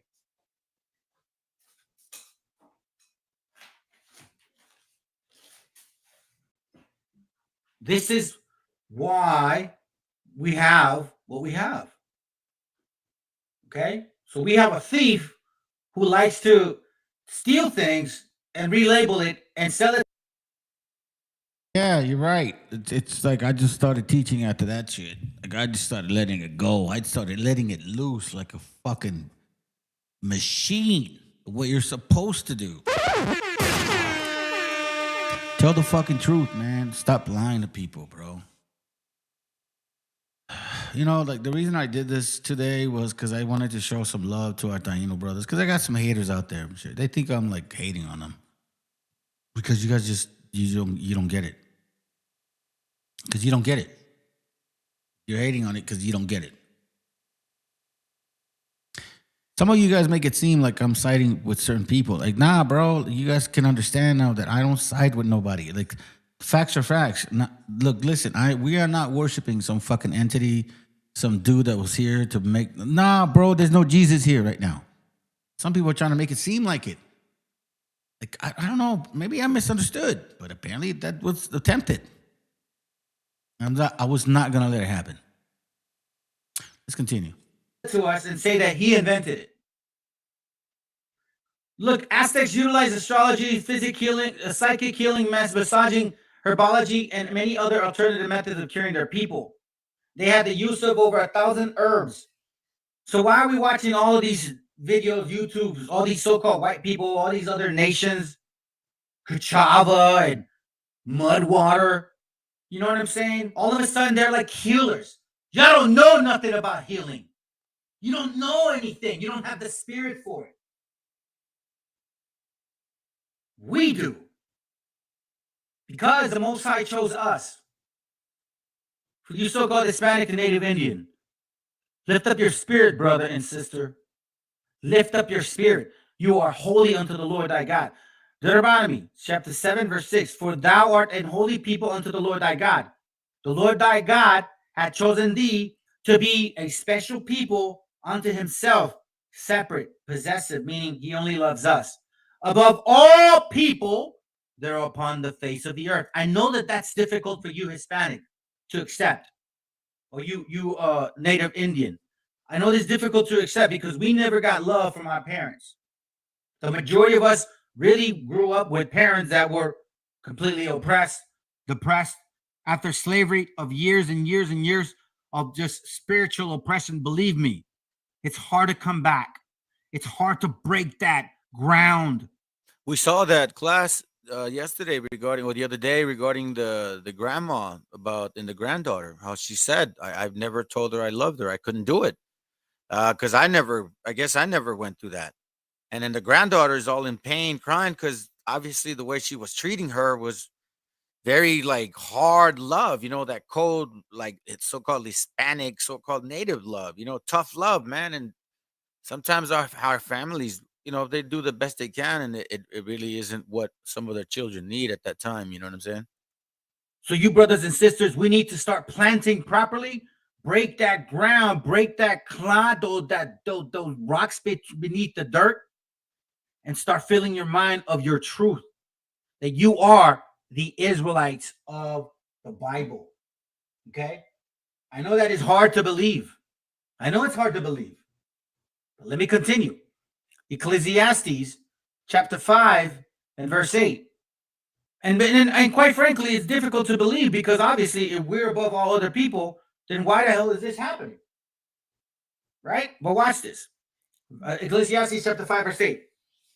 It reads, if thou seest the oppression of the poor and the violent perverting of judgment and justice in the providence, right? Again, if we see the oppression of the poor and violent perverting of judgment and justice in the providence, so as you can see, this is going on right now to you so-called Hispanic and Native Indian. But watch what the scriptures say. Marvel not at the matter, for he that is higher than the highest regardeth, and there be higher than they. Okay? So marvel not at the matter. But I am bringing this up because it's important for our people to know who our enemy is, who you are according to the Bible, and that we have laws to keep in order to change this whole I'd say diagram of oppression. All right? I'm not trying to use fancy words here, but sometimes they come. So now let me go to watch this video here real quick. So now let's get to the nitty-gritty.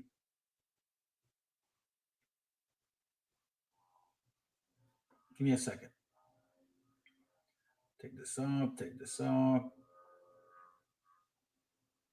Take this off. Where you at now, my friend? What the hell is going on? I have a video here. And again, brothers, this is what I'm talking about. It always ends up happening where I have it all prepared, right? And all of a sudden, certain classes or particular videos, they just like disappear from my tab. You know what I'm saying? And it literally like shocks me because I mean I understand, but like man, Esau is hard pressed on making sure I don't push this. Hey, I'm not lying, fam. Since I started this channel, I've never had issues with my computer. But since I started the channel, I've had issues every single time until finally a week and a half ago, too, it just was done. And then now it's, man, anyways, let's continue.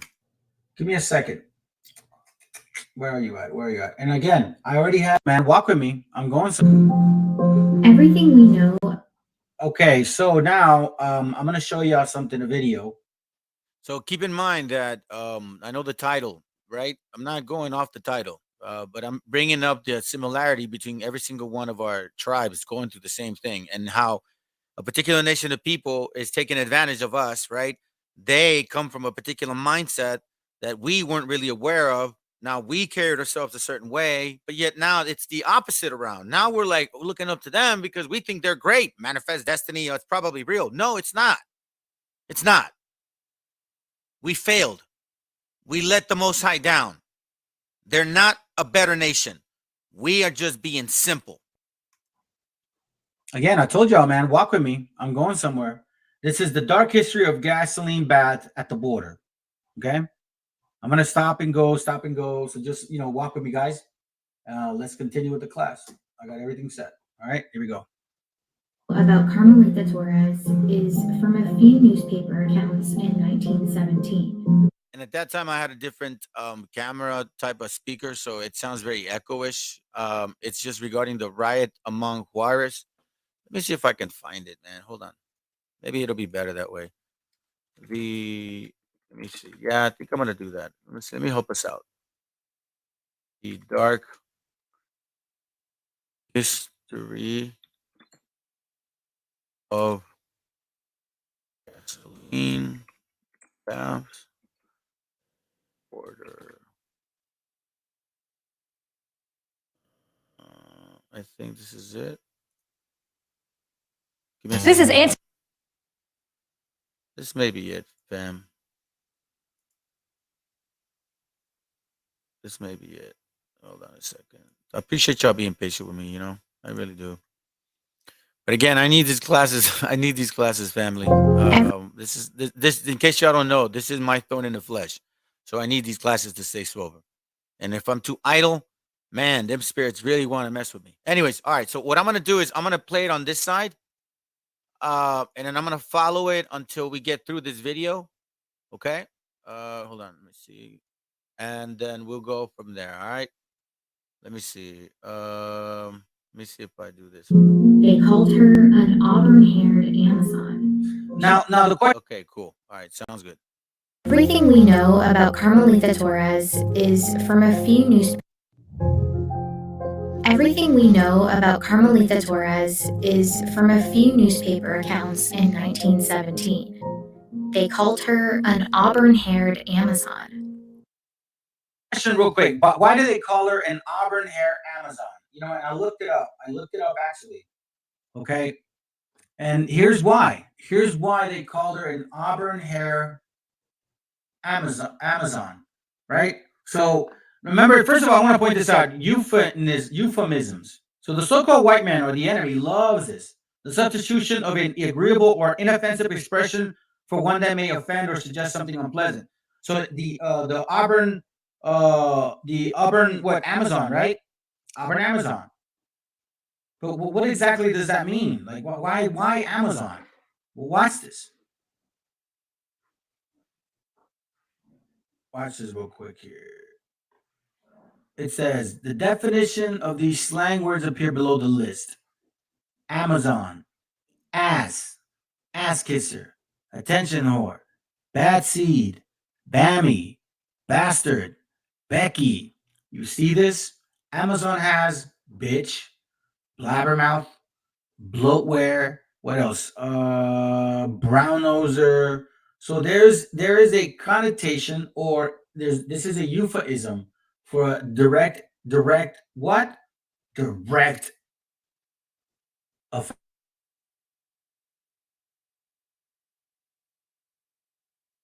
I forget this point. Okay, so let me go ahead and continue. Just 17 years old, she led angry women in anti-American rioting and shut down the US-Mexico border. But hidden within her story is something much bigger than a single riot.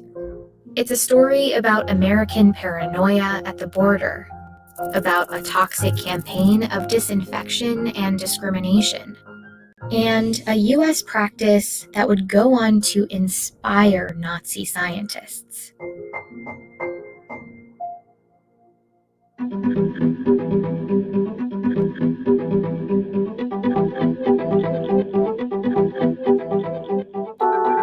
At the border between El Paso, Texas and Ciudad Juarez, Mexico, thousands of people cross back and forth for work and school every day. They line up in Juarez and often wait for hours to get through the US checkpoint. But the border didn't always look like this. And again, now we're seeing every one of our tribes at the border, not just the so-called Mexicans. Okay? So again, walk with me. I'm going to show y'all something. Crossing this border used to be free and unrestricted. People would come and go without a passport. But after 1917, Juarez and El Paso became two separate communities. With one of the best savings rates in America, banking with Capital One is the easiest decision in the history of decisions. Even easier than this.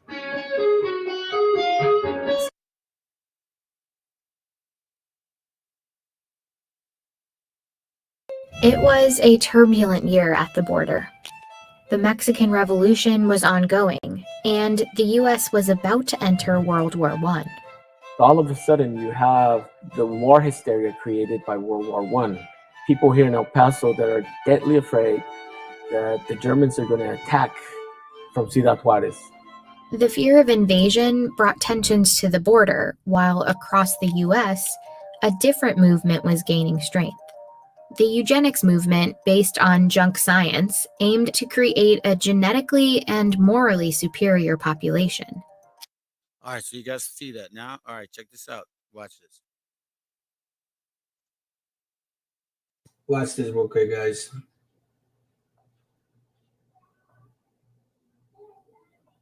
This is from again, excuse me, from Out of the Shadows, page 28, okay?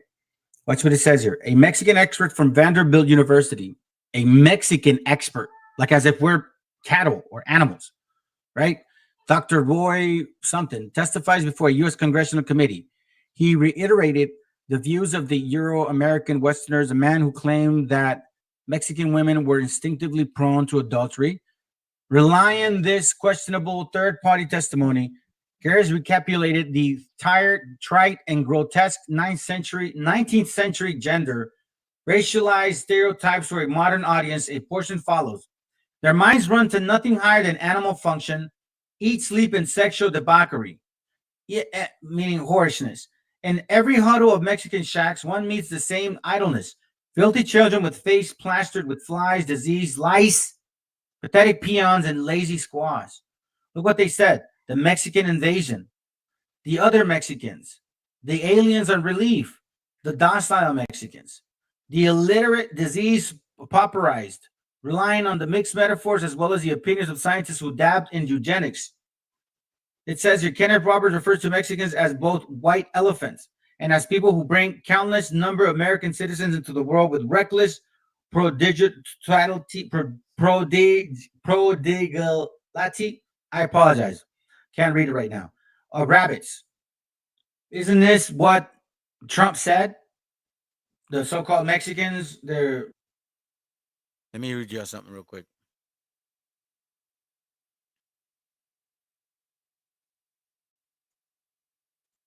This is from War Against All Puerto Rico, or Puerto Ricans, all right?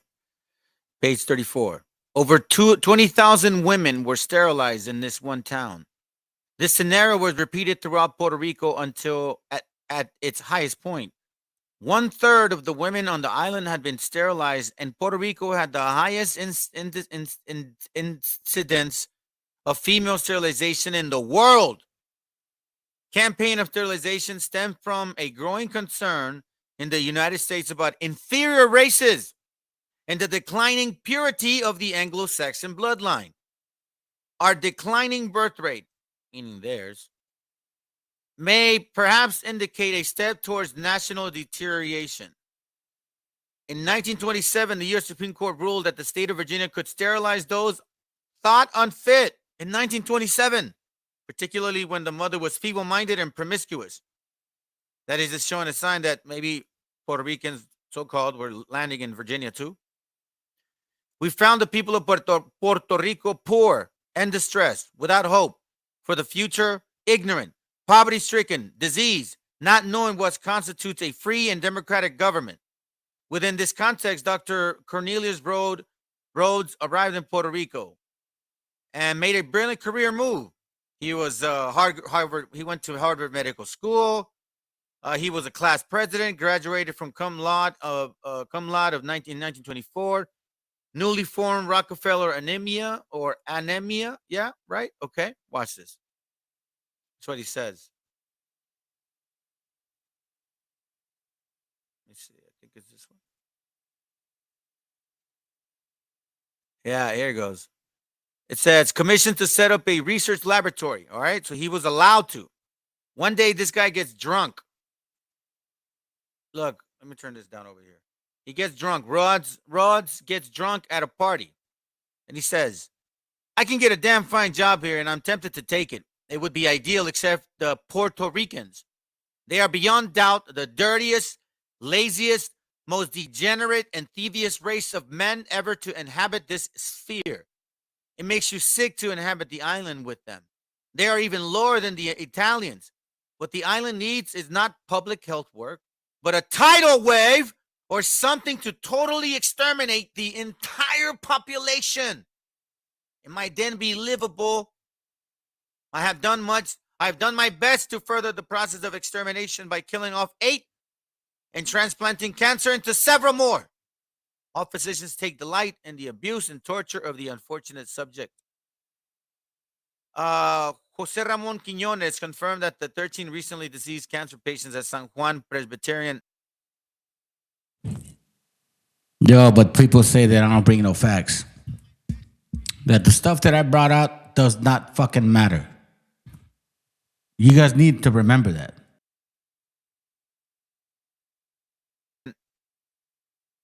Eight had indeed been Rhodes' care. Rhodes called his letter a fantastic and playful composition written entirely for my own diversion. His peers laughed along with him. Rhodes, whatever, was never indicted or suffered no professional consequences for his actions. Throughout his career, he supervised a staff of several hundred chemists, technicians, statisticians, librarians, laboratory assistants. During World War II, he was commissioned as a colonel and assigned a chief medicine of the Chemical Weapons Division of the U.S. Army. Chemical weapons. He established U.S. Army chemical weapons laboratories in Utah, Maryland, and Panama. What is he doing over there? These guys were biochemists, neurochemists, nuclear chemists, theoretical chemists, statisticians. Like, these guys are basically people that get into numbers and data and psychology and psychiatry. Watch this real quick. Bulldozer and barrios. All right. During 1950, urban removal menaced Mexicanos. By 1963, 609 people nationally had been uprooted as a consequence of urban renewal. 2/3 of whom were minority groups members. For Chicanos, Los Angeles was a prototype, but other cities mirrored his experience. By fall of 1953, the Mexican era was scarred by the San Bernardino, Santa Ana, and Long Beach freeways. Our gente was basically taken from their homes, and they wanted to still build freeways and lands and all that. Anybody that's from LA knows what I'm talking about. Okay, this is happening to everybody, guys. This is from open veins of Latin America. That's why I say if you got Facebook, friend me, because you can get access to the pictures. Let's see. What does it say here? Let's see. Let me read this one. This is in page chapter 5, A Good Career Move. I think it's the same guy. 70 years ago, the town had a different industry. Every year, more than 1,000 women walked into the hospital municipal de Barceloneta, carrying a little suitcase containing a bathrobe, underclothes, slippers, a rosary, and sometimes a Bible. Each woman would talk to a doctor, fill out a few forms, and be assigned to a bed. 2 days later, she walked out with her tiny newborn, the joy of her life. She didn't know, however, that the tubes had been cut and that she would never have another baby. For decades, the doctors in Barceloneta sterilized Puerto Rican women without their knowledge or consent. Let me continue. That Let me meant check real quick. Hold on. Let me check if we are going to have to skip. Rapist, murder, every 1,000 Oh, here it goes. enter. Watch what these guys say about our people. Okay. Remember, this is chains in either board for. Watch. This is page 44 and 45. The other page is 44. Human Let me read sterilization. 44. Watch what it says here. We performed an operation on 16 boys and 4 girls in the spring of 1921. There have been no change in either boys or girls in any way. The only benefit so far as I can see is that it makes them sterile. There are more than 400,000 feeble-minded persons in the United States. Okay. Let me skip this real quick. It says here, when they marry, they're much more prolific than others, being victims of designing men, blah, blah, blah. Watch what it says here. There are estimated to be 2,400 feeble-minded persons in South Dakota. Remember, they don't really say race in these books because they obviously, but they do here. They kind of give us a hint. About 4 in every 1,000, or approximately 1 in every 250 of our people. Okay? So out of these thousands of people, the very few are their people, meaning that the feeble-minded are our people. You may not speak English well.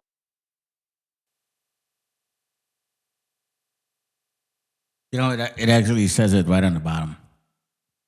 Let me read this real quick. It says, this means that there are several in every community, that in nearly every school there are children that are not wholly normal. So watch what this is when you start reading here.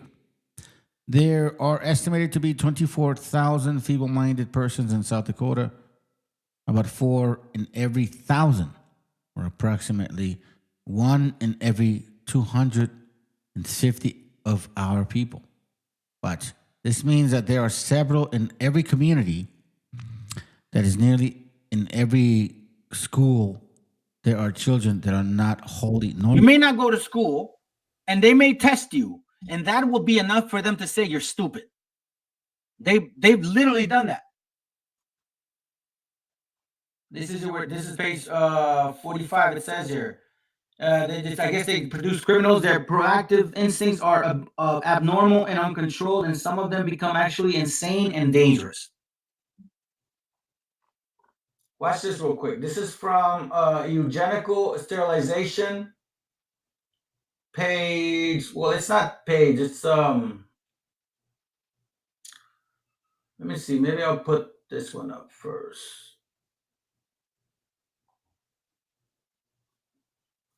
Oh yeah, watch this real quick.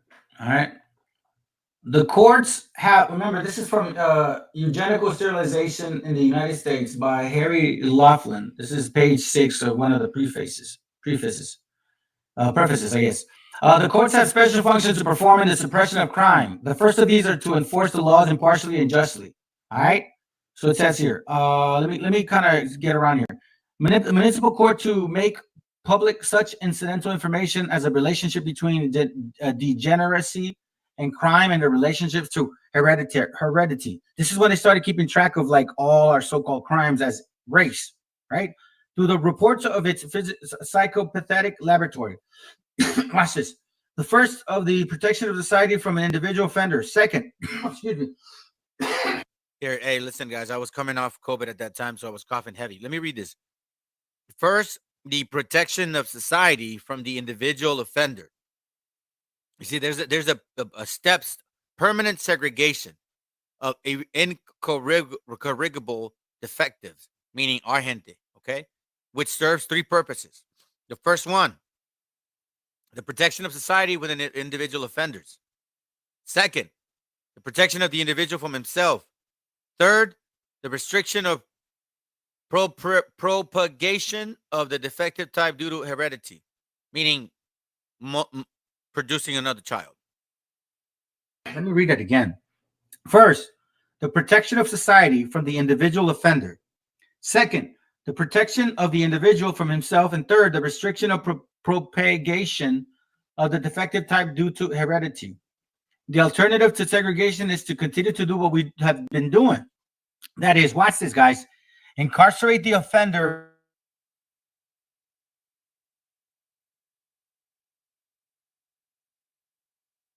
offense and to propagate this kind. You see, eugenics is just the medical field where they inject or cut you. Eugenics also falls under psychology. All right, let's continue. Segregation is necessary, even though sterilization were invoked. Sterilization protects future sterilization. Listen to this, okay? Generations, while segregation is necessary, even though sterilization were invoked.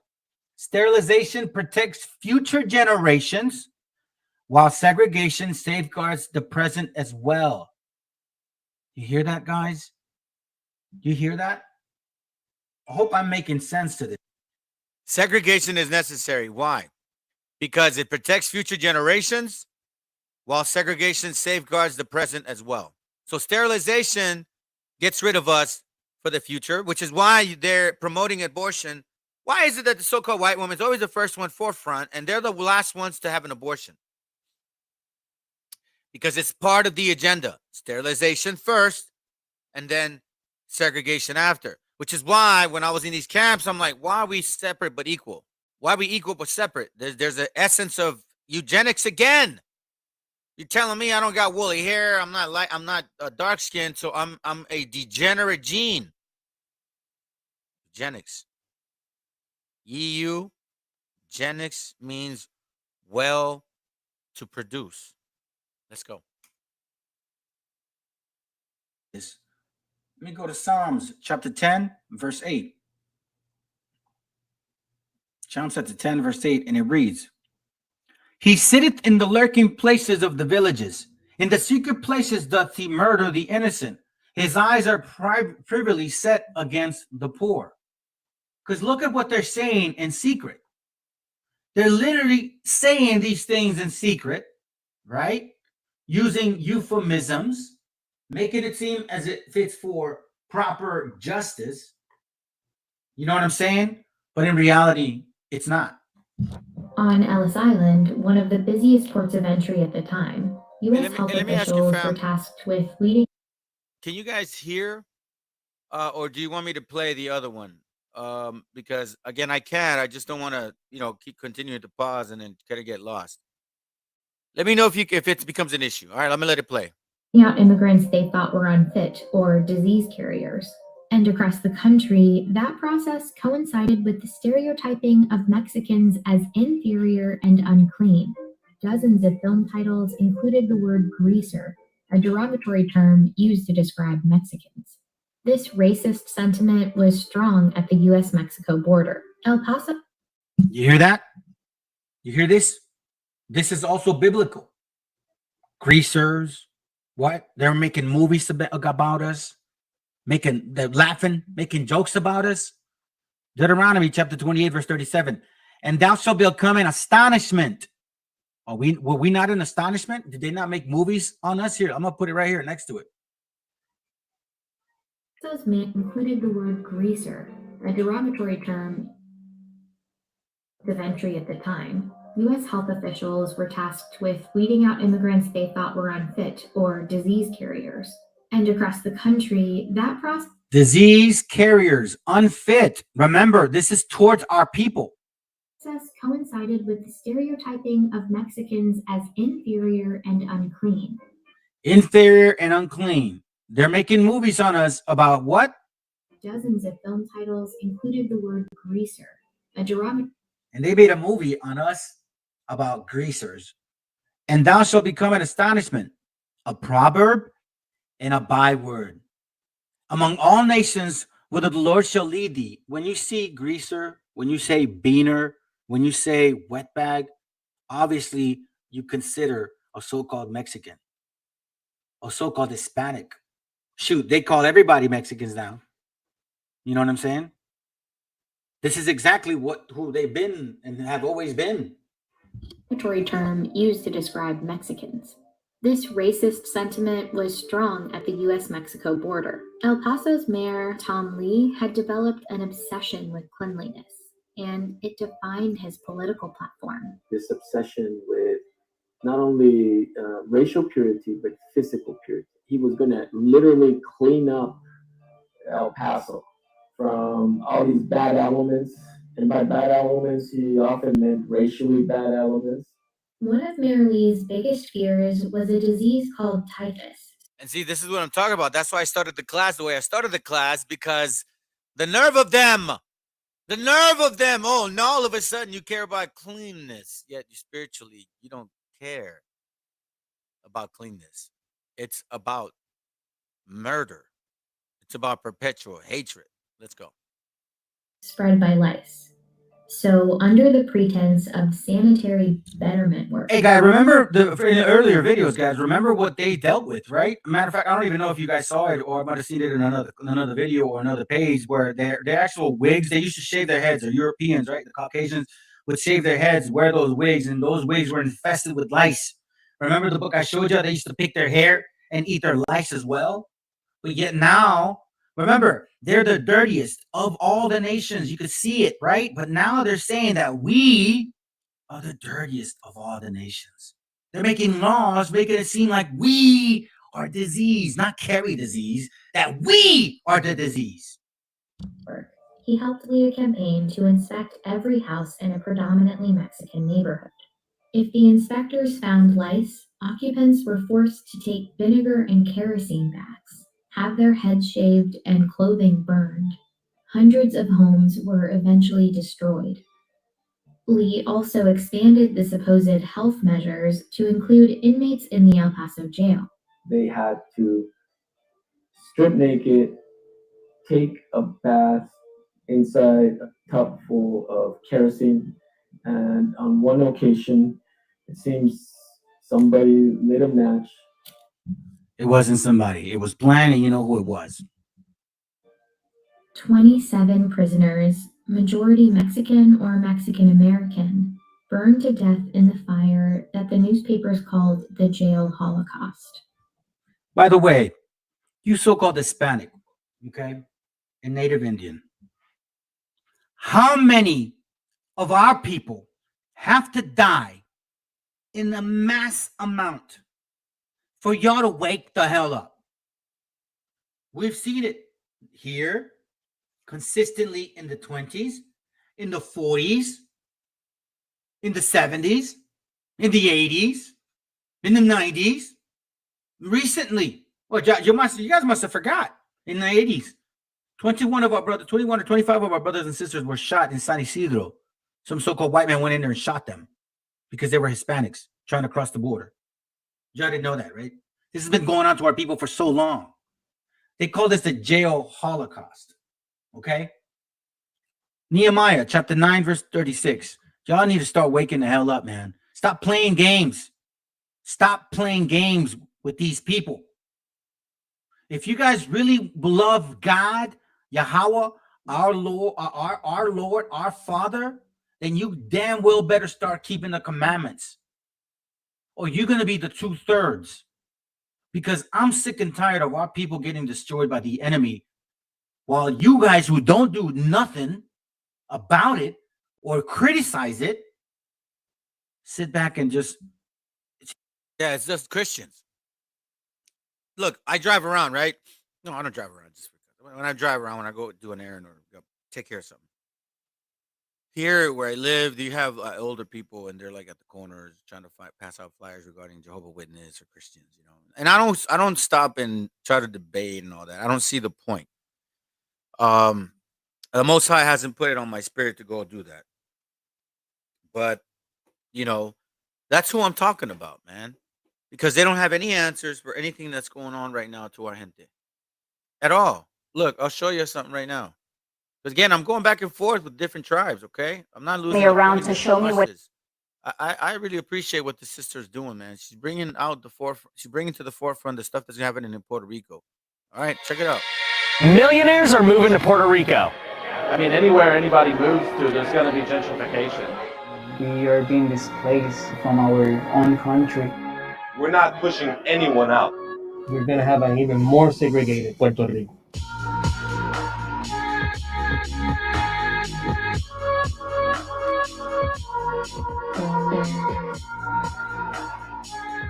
All of those images are from the same town, Dorado, Puerto Rico. That's a town some 15 miles outside of San Juan, where two things are true. Number one, the most expensive house to ever be sold in Puerto Rico is located in Dorado, and it sold this year for $30 million to a family moving from California. What's also true is that a third of Dorado's population lives in poverty, according to the census. That's 3 times the national poverty rate in the United States. Dorado, aka fucking heaven on earth. It's also the town that YouTuber Logan Paul announced he's moving to. I thought it was more third world than I suspected, so I went out there to scout it, and I just. You see that, man? This is what I'm talking about. This is for you so-called white man. I mean, I'm so sick and tired of you saying third world. Let me remind you that it was you who used to eat your own crap, and you probably still do. Just fell in love with it. The main reason rich people like Logan are moving to Puerto Rico is because they get tax breaks that they can't get anywhere else in the States. If you're like me and you bought Bitcoin and Ethereum, you can sell it for a profit and pay 0 tax if you live in Puerto Rico. And this is how some Puerto Ricans feel about it. Yo. Tax evaders.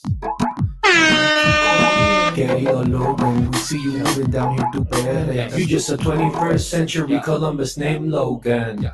On his podcast, Logan Paul's friend said he created a PowerPoint presentation to try to convince them to move to Puerto Rico with him, and that he gave them reasons like this one. He showed us in his PowerPoint, mamacitas. He also said taxes in California are too high. And for what? Because the potholes. You see that, mamacitas?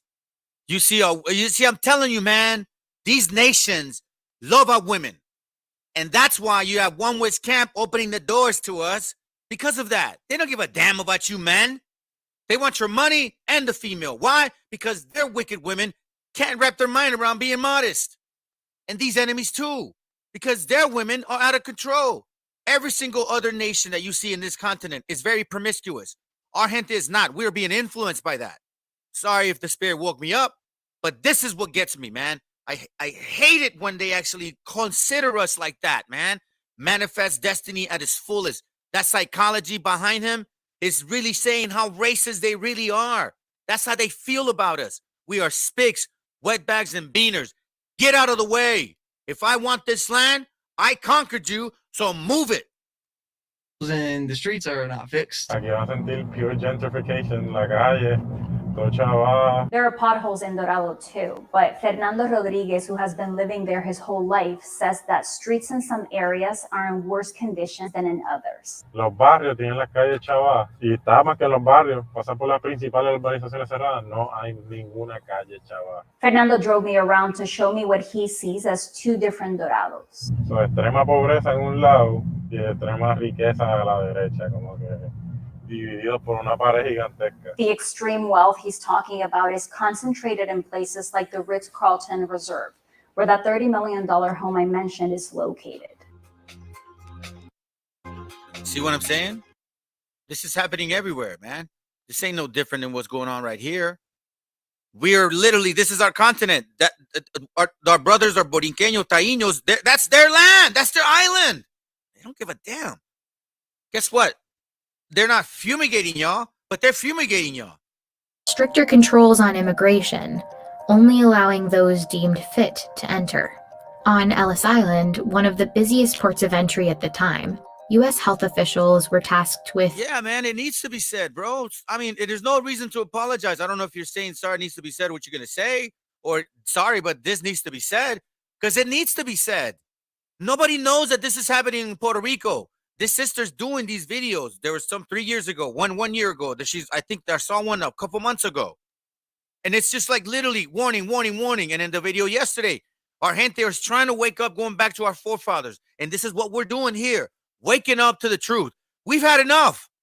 The way that it worked, the way that it was for us has not worked. The white man has not worked. Okay? The white Jesus is not working for us. The black Jesus, it ain't working for us. You want to know something, guys?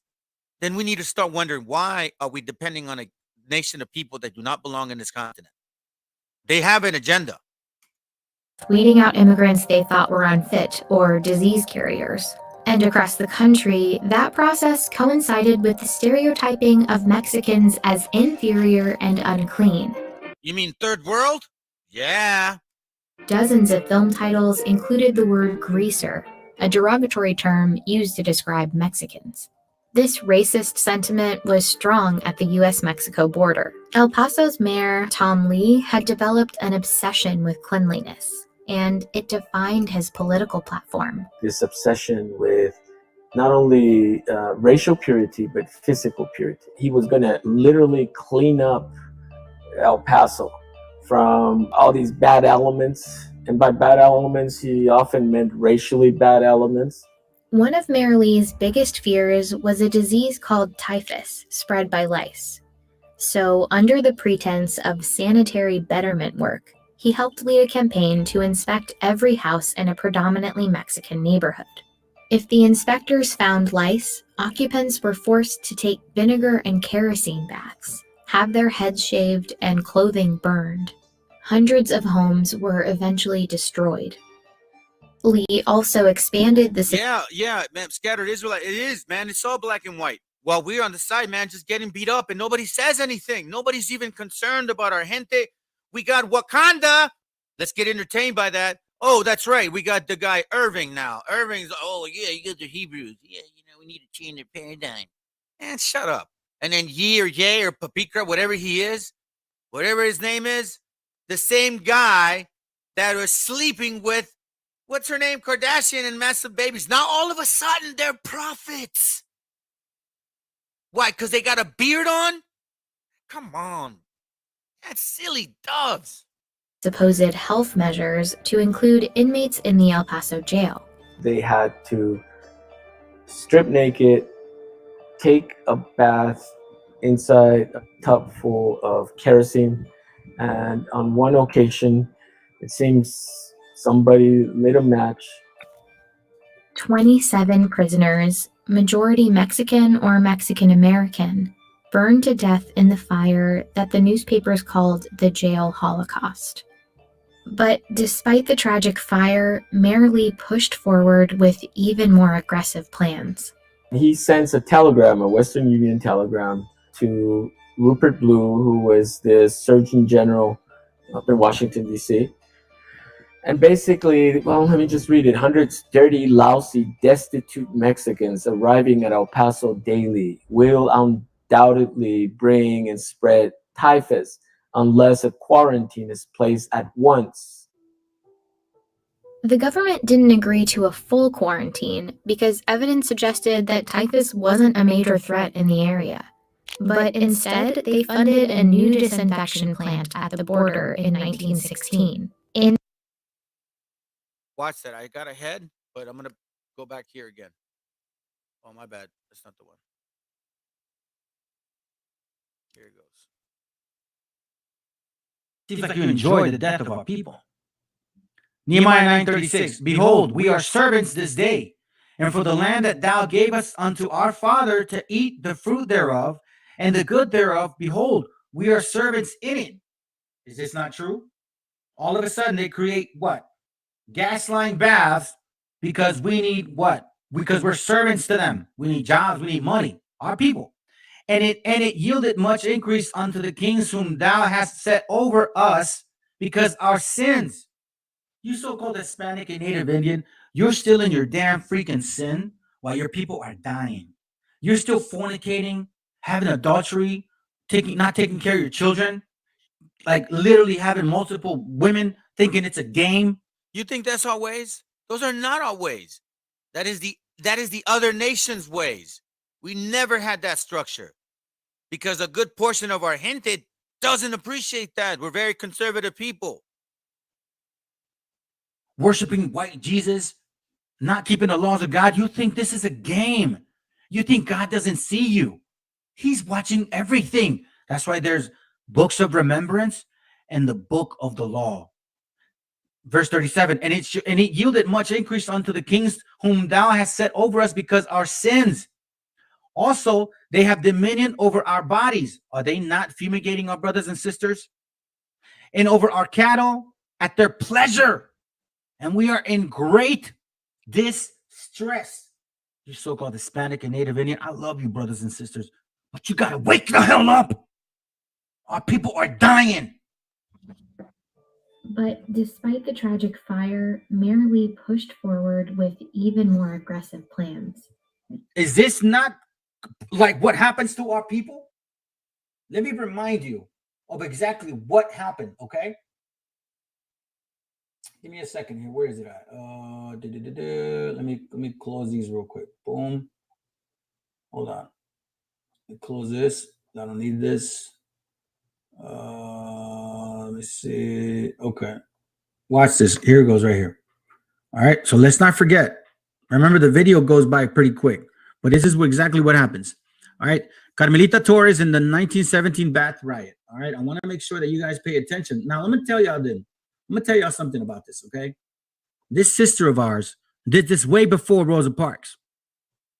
And I don't see no camp, so-called big camps, so-called say they love the Northern Kingdom. Y'all never teach us anything like this. Suspect, that's what I say. Carmelita Torres in the 1917 Bath riots. The date was January 28, 1917. At the time was approximately 7:30 in the morning. It was a typical day for Carmelita Torres, a 17-year-old Mexican maid who cleaned houses in El Paso. Let me just kind of summarize. She was using the trolley to cross over the Mexican border in the Santa Fe Bridge, as she did every morning. This day, however, when a U.S. custom official boarded the electric streetcar and asked her to get off, the young Mexican maid refused. Carmelita had enough. She was tired of submitting herself to the humiliation of the delousing process that had become part of her daily routine to enter the U.S. Daily routine, watch this, to enter into the U.S., okay? At the time, all Mexicans entering the United States, not just some of y'all, all of y'all, entering the United States across the southern border were subject to this every day. Men and women every day were separated into different buildings at the inspection station every day. Any children present would accompany the woman every day. In these buildings, the custom official had the Mexicans take off all their clothes and remove all their valuables. This was every day. You had to cross the border in the morning to go to work. Remember, guys, you want to go to work. You're tired. You're raising a family. You're having hardship, and you still got to go through this? This is eugenics. This is the reason why they did it, for so-called eugenics, to spray and kill and get rid of our filth. Not our filth in the skin, like our filth as what they see us. Clothes and other articles were steamed, and those items which had been damaged by the steam were exposed to the type of cyanide gas. The officers conducting these strip searches then examined the nude person for lice every day. If they found any lice on men, all their hair was cut off and clippings were burned. If any lice were found on women, the women's hair was doused with mixture of kerosene and vinegar and then wrapped in a towel. Infected women then had to wait 30 minutes until the custom officials could conduct a secondary inspection. You know how long you have to wait in the border, right? If you get sprayed with that, it's called sterilization. It's called cancer. Several people died after this. It was reported, but they couldn't pinpoint it because it wasn't tracked. But it was a high percentage of people in that area that had all kinds of diseases after this. Now just to cross without having to go through this? Hours of going through this every day. So if you had to work at 7 in the morning, you know what time you had to get up and get in the line by 4 o'clock in the morning? Every day. You so-called Hispanic and Native Indian, this is your Bible. Wake the hell up. Their naked bodies were sprayed with liquid made of combination of soap and gasoline. Oh man, I'm sorry. Let's see. If any lice were found after that, the process was repeated. Once the people passed the lice inspection, their naked bodies were sprayed with the liquid made of combination of soap and gasoline. After gathering their belongings and dressing, the Mexicans were vaccinated and given a certificate stating that they had completed the procedure. Watch this. You see that the vaccination hasn't changed, has it? The certificates were valid for 1 week. 1 week. This is what's worse. Rumors circulated among female border crossers that female border crossers, look how offensive that is, that stripped down women were being secretly photographed by U.S. custom officials, and those naked photos were being sold and shared in El Paso bars and cantinas across the border in Ciudad Juarez. Didn't they say chicas? There's so many chicas, right? So many. Oh, and it's that tax haven. You so-called white man, you are going to pay for all you've done. Thus saith the Lord. Revelation 13:10, and trust me, I'm going to love seeing that. I'm going to love it. Love it. But keep in mind, guys, the reason I read this to you guys is because this is what goes on in our lives, right? And it's never brought to our attention. Next, Marin, 2015. Look at this. Sorry, let me show y'all something real quick. This is I also had this video, and I'm jumping back and forth because I don't want us to forget the thought. All right, this is happening to all of us. All right, watch this. So the so-called Taino brothers and sisters, look, this is nothing new. They did this to our native brothers. They practice on us, on one of the tribes, and then go and manifest it to the other. Native Americans had lived on fertile farmlands stretching across the South for countless generations. However, President Andrew Jackson wanted those lands open for settlement to American farmers. How did Jackson go about doing this? During Andrew Jackson's second term, he pressured Congress to pass a bill that would authorize the purchase of Native American lands and require the 5 civilized tribes to move to lands west of the Mississippi River. The bill, known as the Indian Removal Act, would impact the Cherokee, Choctaw, Creek, Chickasaw, and Seminole nations. Congress established Indian Territory in present-day Oklahoma to provide an area for the resettlement of the tribes. Jackson, along with supporters of the law, such as John C. Calhoun, argued that the policy of assimilating the tribes into white society had failed. Jackson also insisted that the policy of Indian removal would protect the tribes from encroachment on their lands and potential extermination due to conflicts with American settlers. Jackson's removal policy did face strong opposition in Congress, but moves to block it failed by only a handful of votes. Congress authorized the Indian Removal Act in 1830, and President Jackson signed it into law. The bill gave Jackson the authority to make treaties with the tribes and use whatever force was necessary to carry out their displacement. To oversee the removal of the tribes, Congress created a new federal agency known as the Bureau of Indian Affairs. Hey, yeah, Mexican, all praises, brother. Yeah, man, it's true. She got all of that because of the notary, man. It was all planned. She's part of the Boule group, just like Martin Luther King. All of them, man. All of this is planned. It's both of these nations. But the one right now that's really like letting it on us is these people here. Watch. I'm only going to let it run for about another 5 seconds. The Choctaw were the first tribes sent to Indian Territory. See that? So now they move them out, and that's what's happening in Puerto Rico too. It's exactly what's going on in Puerto Rico. Let me now bring you back to this, because again, it happened then. They're moving lands. It's going on. It's continuing to go on again and again and again. And you see now our Hispanic brothers here getting shot and nobody's saying anything. The unarmed Latino killed by police in 2015. I copied and pasted the page so you guys can see it, by Max Marin, 2015. There have been at least 714 people killed by police in the United States. This is in 2015. But watch this. Jose Ramon Rodriguez, shot. Possibly unarmed. Jose Ramon Rodriguez.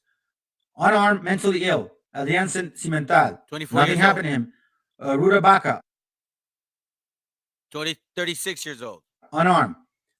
Alfredo Reyes Torres, 54. unarmed. Hector Morejon, unarmed. 19 years old.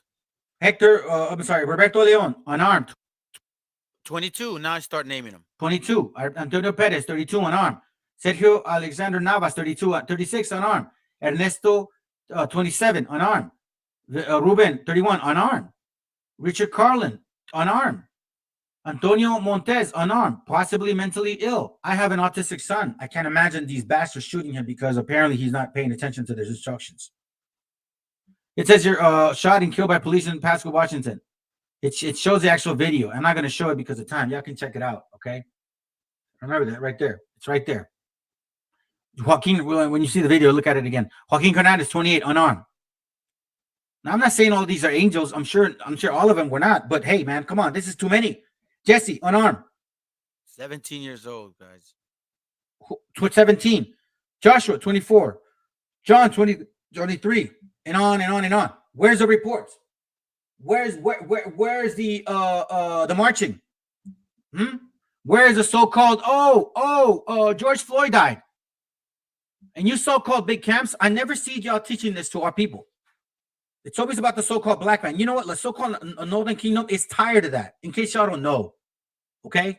We really are, because again, we're all over the world. And at that time, as you can see, it was dated in August. I had still going through the whole cleansing. And I was still within that. As you can see, my language is changing. So-called, right? Now we're in a different state of mind because obviously the discerning of the Most High, all praises. But everything is still going on. This doesn't just happen in America. You guys keep pushing stories about America. And what about all the Latin Americas? What about the rest of us? For God's sakes, there's 10 tribes. You think people in South America give a damn about what Pepper says? Or the basketball dude who puts the I and the 3 sign, which I posted on my Facebook? He's a boule. It is all planned. You guys are silly doves. Sakari, GMS, ISUPK, IUIC, especially you guys, because you're on the street marketing this fool. And he's a boule. Do you not see the I and the 3 fingers? That's boule. That's a fraternity, you dummies. Man. Compared to 3. Well, police killings of Latinos lack attention, says activists. Really? 40-year-old Antonio Valenzuela death didn't spark widespread protests like George Floyd's. I saw a big major school going and marching because apparently they wanted to show order and all that. But when did they go march for our brothers? Y'all need to keep it real, man. Y'all need to keep it real. And I'm not going to bite my tongue about these things. Northern Kingdom, so-called Latinos and Native Indians, y'all are my people. And I'm going to push the truth towards y'all. Watch this real quick. Officials can't answer why Andrade was fatally shot in the back. You guys can look this up. This is from the Latino protesters hold signs, support Black Lives Matter, blah, blah, blah, blah, right? 2020. Don't say it. Here's another one. We're suffering the same abuse. And you know, we don't know what the nationalities, so-called nationalities are of our Latinos brothers and sisters, or Hispanic, so-called. We don't know. It could be Venezolano, Puerto Rican, Mexican, Guatemalteco. We don't know. That's why I want to do this class this way, because we don't know. All I know is that they look like us and they're suffering and nobody gives a damn. Latinos hear their stories echoed in police brutality protests. Killing 22-year-old, injuring pregnant girlfriend. Watch this. Salgado was driving East Oakland, killing 22-year-old and injuring his pregnant girlfriend. Apparently, this patrol guy fired at him. Again, I'm not saying that these are all saints. We're not keeping the laws. Questionable circumstances. Watch this. Long time past, we recognize all the Latinos killed in the hands of police Watch this. This is the Texas Rangers. They abducted 15 Mexican men and boys, took them to a nearby hill overlooking a river, and shot them from 3 feet away, killing them all. While the origins of police in America vary, we know that the South, they had their roots in the slave patrol targeting African Americans. The Texas Rangers, created in 1820s, are often seen as American heroes, almost mythical in stature, but they were a racist, you guys are, repressive, you guys are, violent force that rained terror on Mexicans and Native people as they cleared the way for westward expansion. Hey, for real, man, they don't even know who Kyrie Irving is or Cayenne Pepper. They are struggling. Yeah, they're struggling. Just here, let me put it up. I want to read it, bro, because that's important. In Latino America, they don't even know who Kyrie. I didn't even know who he was, man. Honestly, they're now with our people. They're struggling just to live. You think they have time to pay attention to some Cayenne Pepper and Kyrie Irving drama? Hell no, man. They're getting on their TV, on their Twitter account. Yeah, I'm just kind of gonna go deep. Yeah, sure, buddy. They burned peasant villages and slaughtered innocents. All right, let me see what it says. U.S. recently cutting offers from China manufacturing to onshore Mex. 400 corporations investing in here shortly. Severing economic ties with China for coming war. Beware for corporate exploitation soon. Man, no joke. No joke. Didn't they Cayenne Pepper? Yeah, I know. It just came out, bro. do this when, well, you'll see it. They committed war crimes. The murderers of Mexicans and Mexican Americans made them as feared as on the border as the Ku Klux Klan in the Deep South. It says from 1915 to 1920, up to 5,000 Mexicans innocent of any crime but the ones of being Mexicans were killed by Texas Rangers. Why aren't any of these camps teaching this?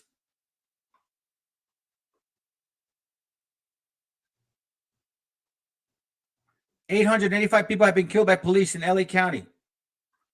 Most were Black and Latinos.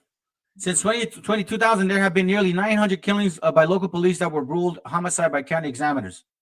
Nearly 80% were Black or Latino, right? Look at this.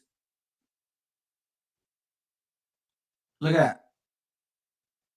Per capita, I guess you could say, but we're dying at a lot of higher rate. See that, guys? Look at our numbers, man. Look at our numbers. You know why? Because look at this. Death percentage, Latinos. And that's other. Hey, that's not even considering the native brothers, okay? That's not even considering them. Others, right? But that also includes our natives too. And we see we all die in different ways, but Latinos are getting shot. So-called Hispanics and Native Indians. Look at this. Hey, I'm gonna tell you something. All these so-called people getting shot, right? It's propaganda.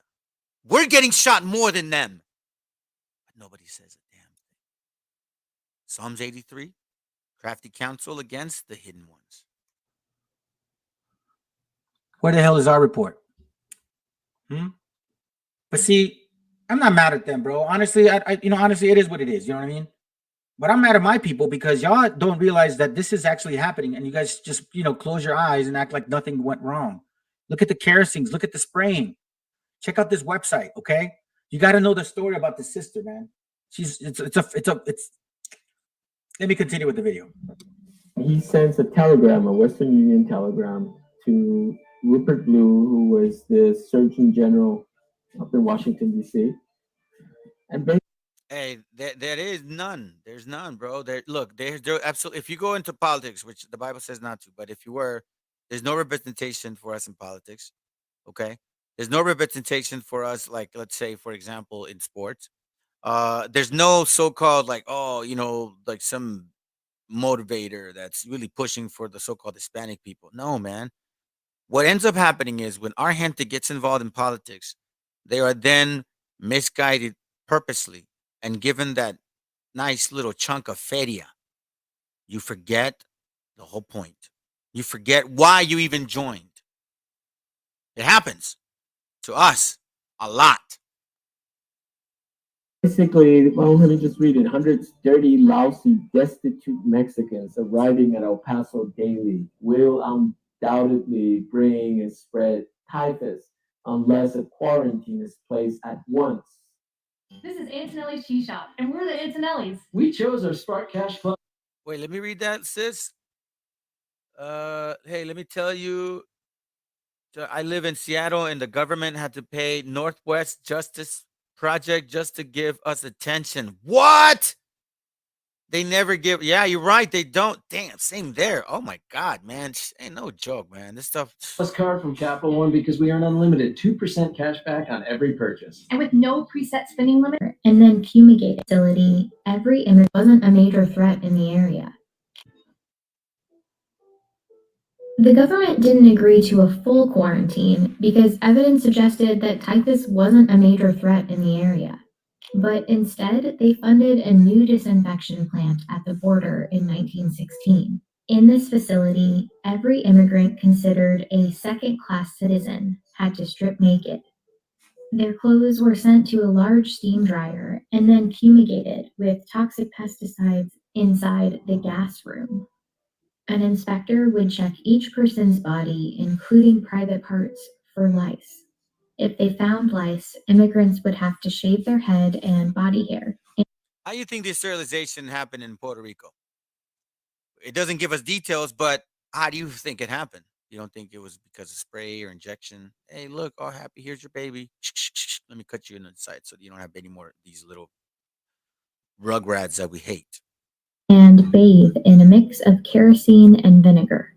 Some even had their eyelids checked for things like pink eye, and many had to complete puzzles or simple IQ tests to prove that they were fit for entry. After this process, they'd receive a ticket as proof that they were disinfected, but they would need to go through this every 8 days in order to re-enter the U.S. So many people. Every 8 days in order to enter the U.S. But remember, the checking was every day. Every single day, this had to be done, right? And again, this is biblical. Deuteronomy chapter 28, verse 19. Watch what it reads. You so-called Hispanic and Native Indian, man, it's time you start paying attention to your book. This is not the so-called white man's book. This is our book. Cursed shalt thou be when thou comest in, and cursed shalt thou be when thou goest out. So when you're going in, crossing the border, you're cursed. Why? Because, first of all, you're getting sprayed to be killed. And cursed shalt thou be when thou goest out, because then what? Now you're going home with that sickness.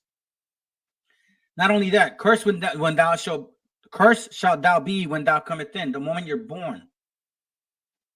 And cursed shalt thou be when thou goest out, and when you die. This is scriptural. This is our Bible, our book, our remembrance. People didn't speak about it. They didn't talk about this humiliating process. Like, they kind of internalized it. It's that psychology of shame. The toxic baths and dehumanizing inspections at the border set the stage for a revolt led. Let me ask you a question, guys. Do you think that by moving you out of your own land, own island, what you grew up in, that's not dehumanizing? That's completely dehumanizing. That's also gentrification falls under eugenics. Again, it's either assimilation or obliteration. One of the two. So you either assimilate to our ways or get the hell out of here. Because we conquered you. All of you. That's how they feel. See, this actually, matter of fact, I'm gonna pause because let me read this verse real quick. Verse 43. All right, I just want to make sure I touch on it. It reads, "The stranger that is within thee shall get above thee very high, and thou shalt come down very low. Are they not in power of our lands? Did they not come from Europe? Were we not here? The stranger that is within thee shall get above thee very high." Are they not passing laws that are basically practically destroying us? "And thou shalt come down very low." Are we not their mice? Are they not using us as scientific projects? Yeah, they are. Look, hey, sis, Shalom. They gave us human papilloma virus vaccines to all girls in Aruba maybe 8 years ago. So many of our people took their even their virgin daughters to get the vax. Whoa! Where this is in Aruba, huh? This human papilloma virus. Let me write it down. I never heard of that.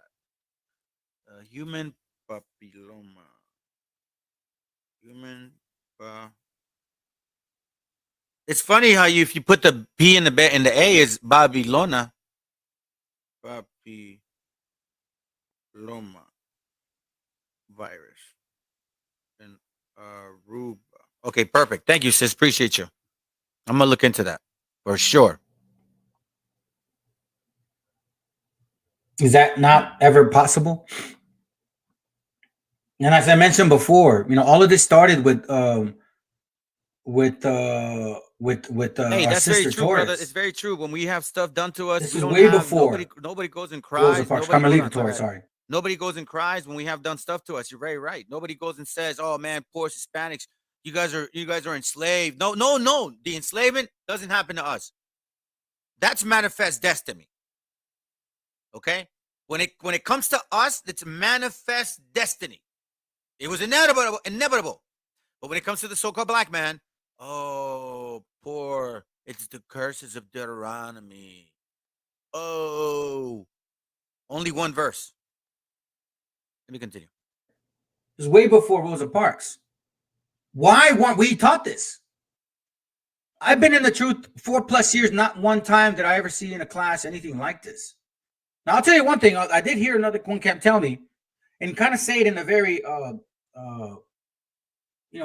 bad demeanor.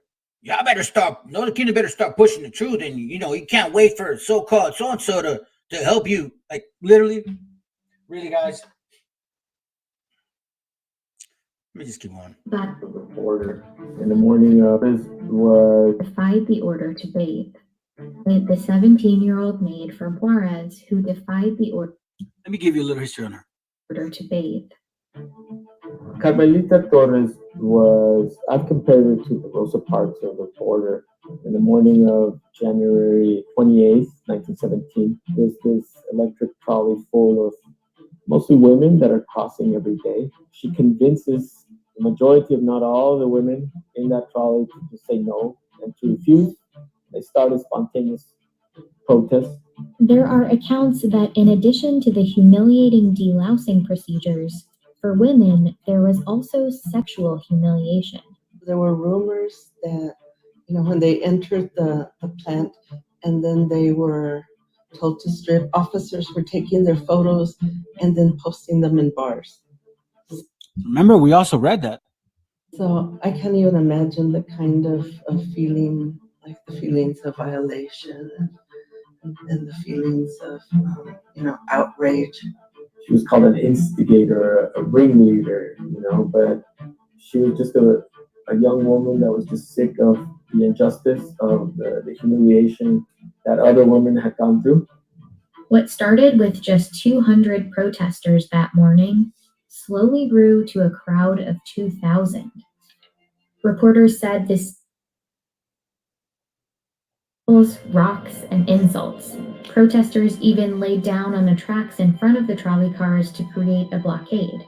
They were joined by men in what's called the Bath Riots, and they shut down this border for 2 days. And then, let me skip a little bit, okay? Just so I can save time. Here. The fumigation. Sorry, there's gonna be ads, guys. Let me turn it down real quick. I hate ads, but I'm not gonna pay just to get around them. Anyhow, yeah, y'all need to really look up a little bit more history on her. Carmelita Torres, read about it. It's a very interesting story. Alone, over 100,000 Mexicans were deloused at the border. That same year, an immigration law made border procedures. 100,000 were deloused at the border. Remember, Deuteronomy 28:19. It says, "Cursed shall thou be when thou comest in," deloused at the border. Even more rigid. Immigrants at all points of entry needed to have a passport, take a literacy test, and many would have to pay an $8 head tax. Verse 20, "The Lord shall send upon thee cursings, vexations, and rebuke." This is vexation. I'm telling you, every single day having to do this, having been checked and inspected, violated, somebody randomly, literally stripping your daughter naked so he could perversely look at her, take pictures and sell them to some pervert, and probably jack off with, I'm telling you, the sickness. Y'all got to start realizing the stuff that these people have done to our people. What did Logan say? Oh, the chicas. That's all how they see our gente, man. They don't see any goodness in us. They just see us as cattle and our females as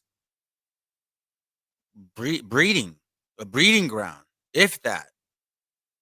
You guys have to really see that we're dealing with a nation of people or peoples that have a very different spirit, and they look upon us in a very different way. The way that we look at things are not the way they see it. And we think that they do. It's like your assumption that, oh, they probably think. No, they don't. It's so different. It's way different. That's why they're able to do these things. And we're just like in awe, like, what? What? Why? Let's go. And y'all want to be friends with them? Y'all want to go and have parties and do what they do, celebrate birthdays, Thanksgiving, New Year's, 4th of July, fake Christmas? These are not your friends. And later that year, the U.S. Public Health Service laid down instructions for border agents about who should be kept out of the country. Imbeciles, idiots, feeble-minded persons, physical defectives, persons afflicted with loathsome or dangerous contagious disease. Didn't Trump say shithole countries? Doesn't Trump say, like, they use the derogatory terms? They make statements. No, we're going to see it. Watch. The discriminatory policies at the border resembled horrific events elsewhere in the world. In fact, while researching this, David stumbled upon a detail. The fumigation of Mexican immigrants wasn't just reminiscent of Nazi Germany, it was directly linked to it. It's not so. You see this? You see? Let me repeat that for y'all in case you didn't hear. Reminisce upon it. Discriminatory policies at the border resembled horrific events elsewhere in the world. In fact, while researching. Listen, guys, the transatlantic slave trade, okay, was initiated by the enemy using us first, okay? It was initiated by using us first. The Holocaust was initiated by using us first again. Wake up. David stumbled upon a detail. The fumigation of Mexican immigrants wasn't just reminiscent of Nazi Germany, it was directly linked to it. It's not. You see what I'm saying? Now, this is funny. The other class I did, the transatlantic slave trade, the so-called white man, the Arabs, the other nations, right? The fake Jews, all of them, they had their part in enslaving us. We were the initial cattle of the transatlantic slave trade, but you'll never hear about. Sorry, my bad. I guess, yeah, it's me. So Hispanic so-called natives, right? Going through that. You only have a picture, an image of a so-called black man. That's it. And in this case too, this right here, you see the fumigation, right? The gas, here, let me hear that again. I apologize. David stumbled upon a detail. The fumigation of Mexican immigrants wasn't just reminiscent of Nazi Germany, it was directly linked to it. It was directly linked to it, meaning what? That we were the guinea pigs for the actual manifestation of the so-called Holocaust. Because the real Holocaust was here in America. When 1492 happened, and all of y'all heathens came and enslaved us. That's the real Holocaust. And I'm going to read this right now because this is important. Let's not forget. Remember what we're dealing with, all right? Deuteronomy 28 and 50. It says, a nation of fierce countenance, which shall not regard the person of old, no, nor show favor to the young. So let's be wise here for a second, okay? Knowing the spirit of these nations, of this people, do you think it makes sense to be out in the corner and yelling and screaming all out of your lungs? Is that going to solve anything? Why would we yell and scream at them as if they're going to change? They're not. That's why I find it so silly. These things are for class time for our gente to learn, to then separate ourselves and not give our daughters, our sons to these other nations. That's why. It ain't to blast them because they're not going to get it. So why yell at them? At the end of the day, it's our fault. The gasoline bath, our fault. The Most High punished us and punished us rightly because we got a lot of wicked people in our blood. It sucks to admit it, but we do. We really, really do. And a lot of them too are not our people. So, it goes both ways. Not so much that the United States was copying Nazi Germany. It's the opposite. Nazi Germany was copying the United States. He found that in the 1920s, the US started using Zyklon B, an extremely poisonous acid gas, to fumigate clothing at the border. And in 1937, in a German pest science journal, a scientist called for the use of Zyklon B in Nazi disinfection chambers. He included two... You so-called Hispanic and Native Indian, they did that to us first. Once again. But you know what? Some of us are so simple that we forget or don't want to think about it or want to just move on and say, oh, it wasn't them. BS! He that leadeth into captivity shall go into captivity. He that killeth with the sword shall be killed with the sword. If you want salvation for your people and for yourself, you also have to have and wish and accept destruction for your enemy. Wisdom of Solomon 18. Two photos of El Paso's delousing chambers as an example of how effective Zyklon B had been at the U.S. border to kill unwanted pests. You see this? The unwanted pest was you so-called Hispanic and Native Indian, you Israelite. Yeah, it wasn't the lice or the typhus. It was us. Us. You were the unwanted pests, and they used us first in order for them to then propagate or propagandize the whole so-called Holocaust over there in Europe, which I'm not saying it was real or not real. I'm not arguing to that, but I am going to tell y'all this. Sorry to tell y'all, we are the real Jews of the Bible, okay? We're the real Israelites of the Bible. And the actual Holocaust does pertain to us because we went through it sincerely. All the curses apply to you so-called Hispanic and Native Indian. I've been proving it in every single class. This is just another one. There's not one curse that doesn't apply to us. Watch, I'm going to show y'all something real quick, man. Let me see if I can find it. Oh, all right. Let me see. Maybe Numbers 11:5. Oh, watch this. Numbers 11:5. We remember the fish, which we did eat in Egypt freely, the cucumbers, and the melons, and the leeks, and the onions, and the garlic. Okay, watch this.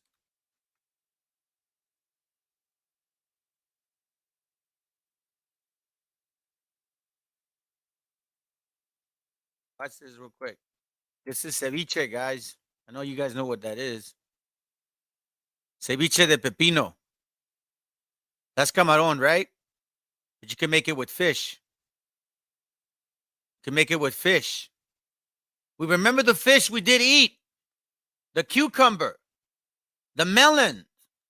The leeks. Like the onions. The green part. The onions. The garlic. You can put garlic on ceviche. You guys didn't know that? Ceviche is in the Bible. It literally is in the Bible. We remember the fish, which we did eat freely. You mix cucumber, melon. Matter of fact, I'll even show you. Ceviche de melón. Para que vean. Para que vean. Look. Ceviche con melón. Con melón y pepino. Look at that. Boom. Melón y pepino. You could do it with shrimp, which we're not allowed to. Hey, love it. Spit that 5. Yes, sir. That's right, man. It's literally cucumber right here. Melons right here. Leeks, which is the greens. Onions, which is in there. And garlic for seasoning. I make ceviche with camarón, but I put garlic in mine. Listen. We are the people of the Bible. I'm going to give you another one. All right? I'm going to give you another one. Here, hold up. Let me see if I can find it real quick because I didn't write that one down. I should remember these. I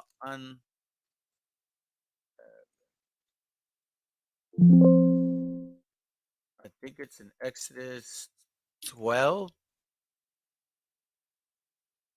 Yep. Right, we're at unleavened bread. All right. So Exodus 12:8, it says, and they shall eat the flesh at night, roast with fire, unleavened bread, and with bitter herbs they shall eat it. Right? Watch this. I'm gonna show y'all something real quick. Two-letter Bible. Exodus 12:8, right? Exodus 12:8. Exodus 12. Watch this real quick. And they should eat unleavened bread is H4682. And it's what? Strong's H4682. Matzah. Matzah. Masa. Masa. Watch this real quick. Carne asada tacos. See that, guys? And they shall eat the flesh at night, roast with fire. That's carne asada. Unleavened bread is tortilla, masa, right? And with bitter herbs, tomates, onions, cilantro, or some other flavor. Watch one more. I'm gonna show you one more, just so you could know. We represent all the curses, and we also represent the foods and obviously the fringes. But watch this real quick. Exodus 10:19. It says, and the Lord turned a mighty strong wait, hold up, that's not it. This one. Leviticus 11:22. Even these of them ye may eat, the locust after his kind, the bald locust after his kind, the locust. Wait, hold up. The grasshopper after his kind. Watch out, look.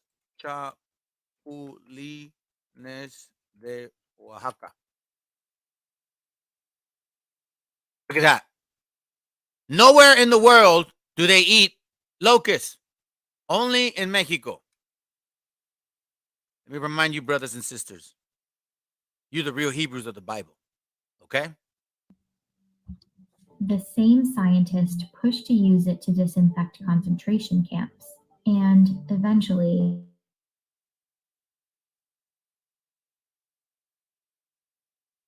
people, you see that?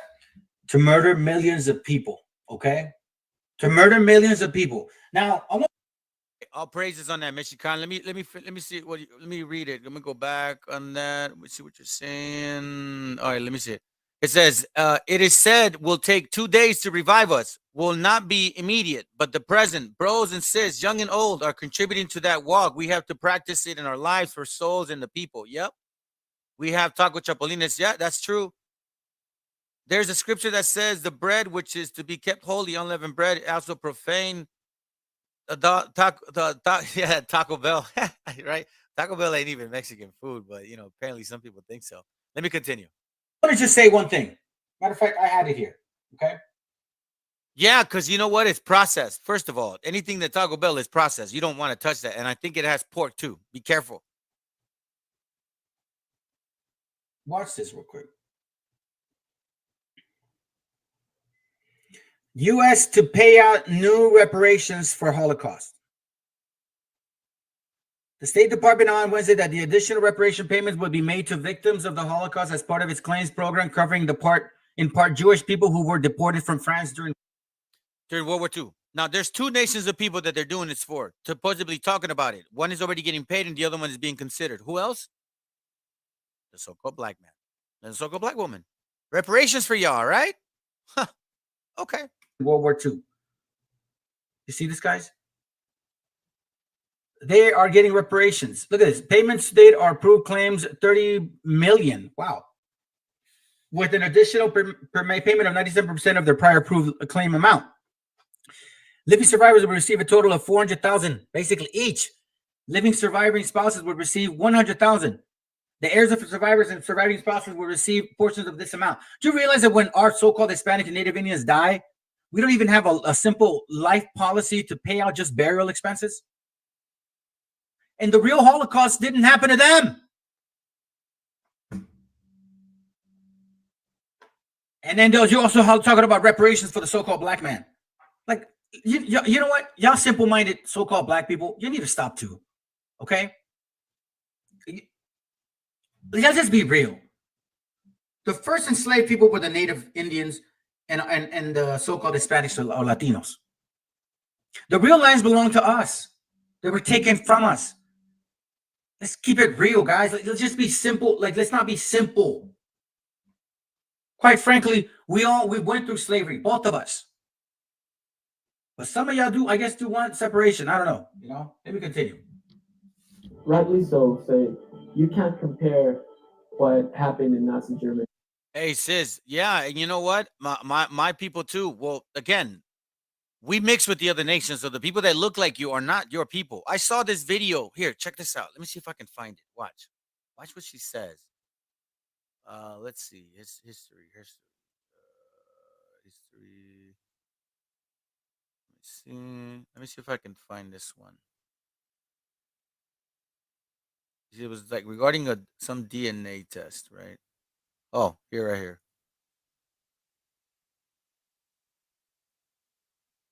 Look. How did Justin Bieber and The Rock get so damn rich so quickly? Well, it's because they made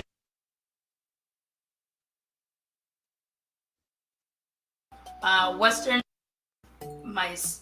She's going through like the DNA, right? So you see she's 35% sub-Saharan, 26%. I guess she's also European, but watch what it is regarding native. Now she looks like our gente, right? All right, watch. My European ancestry, obviously European is Spain and Portugal. After that, it says Congolese and Southern East African 7.4%, and that breaks down to Angolan and Congolese 4.7%, Southern East African 0.7%, and then broadly Congolese and Southern East African 2.0%.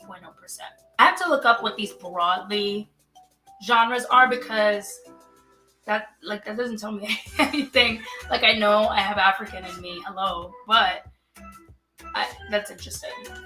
And then it says African hunter-gatherer 0.2%, and then broadly some sub-Saharan African 1.8%. All right, next it says East Asian and Native American 14.5%. You see that? So if DNA is real, look what they're telling her. That's Native American, right? 12%, but the majority is European and black. We know that blacks and whites were mixing in Europe before they came here. I'm telling you, sis. So they may look Latino and they may seem like they're your people, but they probably weren't. You know what I'm saying? Anyway, let's keep going. With other parts of the world. That's BS. And that's true. Watch what he says. People, rightly so, say you can't compare what happened in Nazi Germany with other parts of the world. And that's true. That's not true. You can't compare it because it happened and it was worse for us. In terms of cycle. And no reparations, and no acceptance, and no apology, nothing.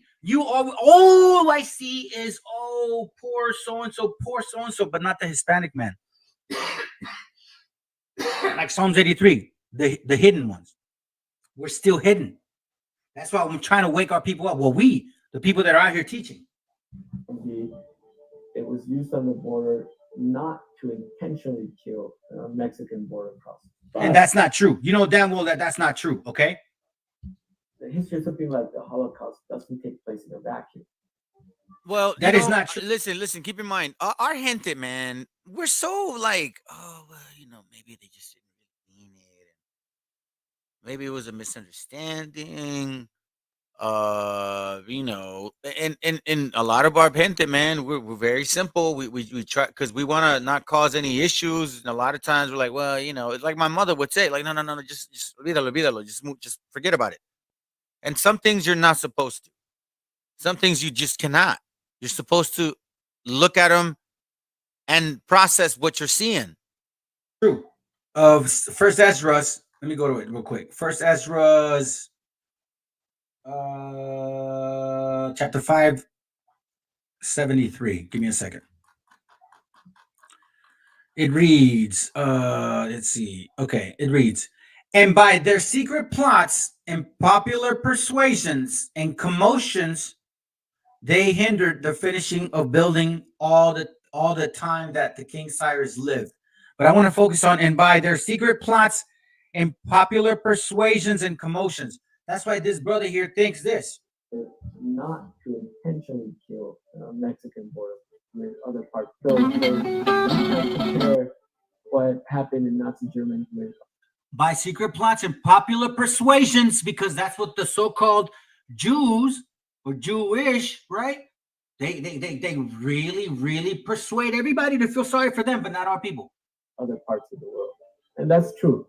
In terms of Cyclone B, it was used on the border not to intentionally kill Mexican border crossers. But the history of something like the Holocaust doesn't take place in a vacuum. A few decades after the Bath riots, Mexico started sending men to work on U.S. farms and railroads as part of a new labor agreement called the Bracero Program. And through the program, the border disinfections continued.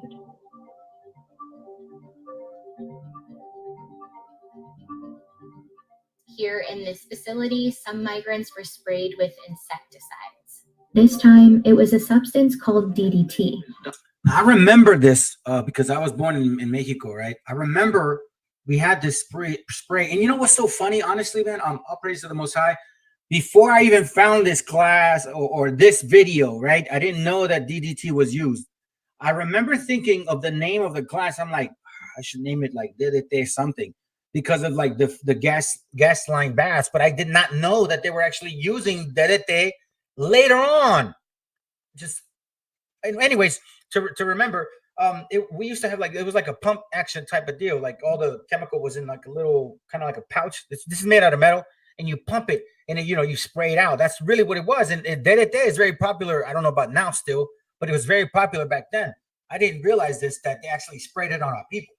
Literally, watch this. Oh wait, hold on. Let me look it up. Matter of fact, because I did look it up. I want to make sure that we understand what this is. Here it goes, right here. Hold on. It says how DDT affects people's health. Human health effects DDT at low environmental doses are unknown. Okay, hold on. How DDT affects people's health. Human health effects from DDT at low environmental doses are unknown. Following exposure to high doses, human symptoms can include vomiting, tremors, shakiness, and seizures. I'm sure this happened a lot to our brothers and sisters. Okay, watch what it says here. DDT, it says, is an insecticide used in agriculture. You're not supposed to spray this at even on your. I mean, literally, you can't be around this thing. And they were spraying this in our people's faces. Eating food, eating meat, fish. Let's see. Yeah, so Salome, I actually had the tortillas, man. They're made out of powder, the chapulines. It was different, and then obviously you could have them with limon, chile piquin, and then the sal. Obviously you could roast them too, but they're not bad, man. But anyways, the point being is that's a scriptural thing, and no other nation does that. Watch this. Hey, sis, no, I don't put weight on it. Honestly, like I showed it, and it's. I mean, you could, depending on you. I don't. You got to go by the scripture, but when you're talking about identifying certain people, I mean, again, in this society, it doesn't hurt to look at it, but quite frankly, do not let that determine if you're a Hebrew or not. You know what I'm saying? Because it could be 100% wrong, and you want to keep the laws, so keep the laws. Pregnant women, DDT and DDE exposure can occur in fetus. Both chemicals can be in breast milk, resulting in exposure to nursing infants. Remember, guys, eugenics is behind all of this, right? Eugenics. They're not trying to kill disease or lice or anybody. They're trying to kill our people to this very day. That's why you have that other one, right? Whatever. That thing that they're talking about. And I'm not supposed to say, I guess, whatever that name is. How DDT affects people's health. Watch this. Following exposure to high doses, human symptoms can incur vomiting, blah, blah, blah. Laboratories, animal studies show DDT exposure can affect the liver and reproduction. Remember the book I showed you about sterilization in America? How they said, hey, the boy and girl, they're all basically the same. The only difference is they're sterile now. Hey, what if they would have done this to so-called black people? like actually fumigated them when they were going into work in the so-called segregation era. Imagine that. But nobody knows about 1917's fumigation baths. You know why? Because nobody gives a damn. Because we ain't black. Eugenics is behind immigration laws. Eugenics is behind immigration laws. I'm going to say it. All right. Now, DDT has this thing called carcinogen. Carcinogen is any substance, radionuclide, or radiation that promotes carcinogenesis. Radiation can deteriorate your productive system. Carcinogen is definitely something that will completely change your organs, and my wife knows more about this, and it is a very dangerous poison. The formation of cancer. Okay? DDT in Mexico. Well, you guys can read that on your own. Let me see. Hold on. All right, let me continue. A toxic pesticide which decades later would be banned for agricultural use by most developed countries. Repeated contact must be avoided. They were sprayed in the face. They were sprayed in their private parts. And, you know, they were stripped. Sterilization. You so-called Puerto Rican, Taino brother and sister, that happened to you. Sterilization to our native sisters, it happened to them. Sterilization to our people, it happened to us. And it's still happening. Abortion, it's still happening to us. That's sterilization. Naked and inspected. And sometimes they're inspected like you would inspect livestock. First-hand accounts from immigrants in the program reveal how little they knew. You see, she said we were inspected like we were livestock, right? Deuteronomy chapter 28, verse 48. I'm going to tell you guys something. I have a dog, right? I have two of them. I just got a little one. A little one. I have a Siberian Husky, and now I have a chocolate lab, right? And I'm training the puppy. And this puppy depends on everything from me. From going to pee, from going to pool, to eating, to drinking water, being in his cage. I'm training him. He is at my mercy. Deuteronomy chapter 28, verse 48. Therefore thou shalt serve thine enemies, which the Lord shall send against thee. In hunger, because of hunger, our brothers and sisters were willing to get sprayed. In thirst, because of thirst, our brothers and sisters were willing to get sprayed. Because of lack of clothing. In nakedness, our brothers and sisters were willing to get sprayed. We're willing to be toxified with, like literally poison. And in want of all things, and because there was lack of money, agriculture, because the so-called white man started stealing the seeds. That's another class. And in want of all things, and he should put a yoke of iron upon thy neck until he had destroyed thee. And that's why you so-called Hispanic and Native Indian, you think this is okay. You think this is normal. Because you still believe that eugenics is real. You believe that manifest destiny is real. You believe that they are superior than you because you're submissive to the so-called white Jesus that you have in your picture wall. About the fumigations. So they talk about how humiliating it was, about why do they think we're so dirty? They'll call it the white powder. I don't know if they necessarily were told we're spraying you with DDT, but they'll call it a polvo, the powder. Miraculous white powder that is helping to win the war against disease. Many of the employees who worked in... You guys hear that? To win the war against disease. You.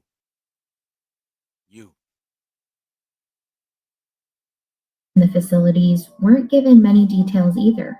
When I first started, my role was a clerk. I got the job mainly because I spoke Spanish. There was a hut in the area when they came in from the Mexican side that they would go in there, and they had some sort of, it was for lice, they said. It was, to disinfect for lice.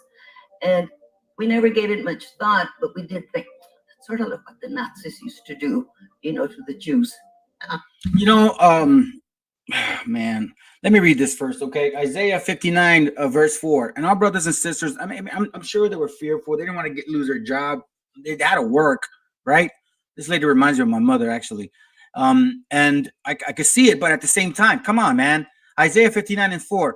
None calleth for justice, nor any pleadeth for truth.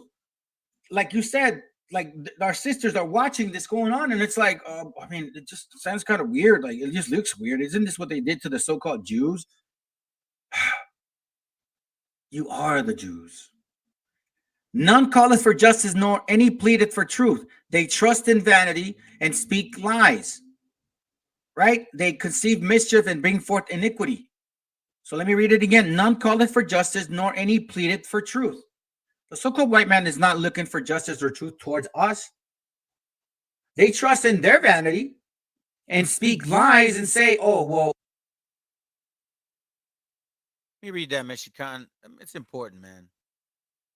The prophets or the Messiah did not integrate to Rome, 501c3, to get rights by heathen to preach and awaken our people, had to be underground.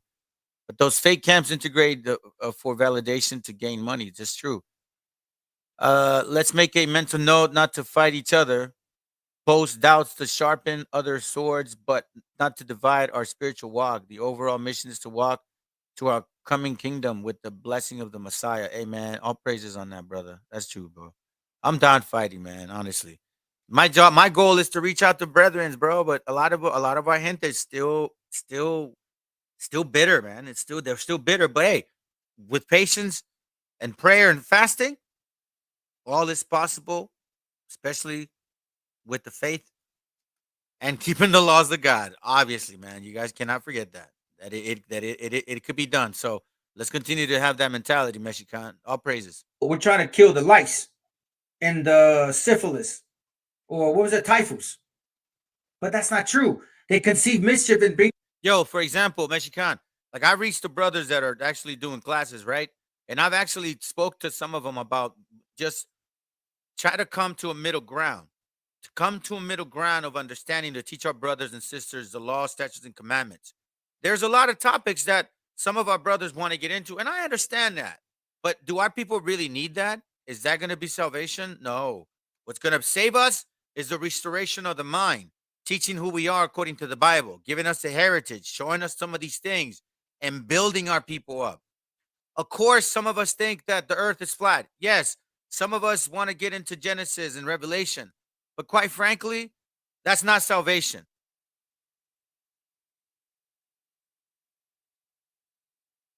Let me continue, all right?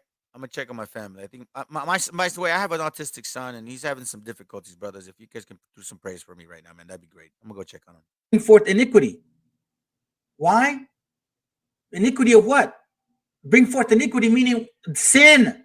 After you're so destroyed, you really count on the so-called white man to help you and change your life, when in reality, you need God, the Most High, Yahweh. I had heard during lunch breaks that they would spray them, and sometimes there were comments from the men themselves that they would put a hose to them. I don't know if they knew what they were doing to them. I certainly didn't know, it was far-fetched from the world we lived in. And you see what she said, from the world we lived in. What world did you live in, sister? I mean, shoot, you're in oppression. You saw your brothers and sisters getting arrested at the border, being put through gasoline bath. Come on, man. This is exactly what I'm talking about. Sirach 12:10, and it reads, it says, never trust thine enemy, for like as in iron rusted, so is his wickedness. And see, like you said, well, we didn't expect this. Why? Because you started trusting the so-called white man. Because it may have not been happening to you directly. Though he humbled himself and go crouching, yet take good heed and beware of him. And thou shalt be unto him as if thou had wiped a looking glass, and thou shalt know that his rust had not been altogether wiped away. And this is exactly what she said. Like, well, I mean, it was, let me repeat that. Oh, if they knew what they were doing to them. I certainly. You see what I'm saying? Like, I didn't know if they knew. This is what I'm talking about. This is what I'm talking about. Never trust thine enemy, right? But she did.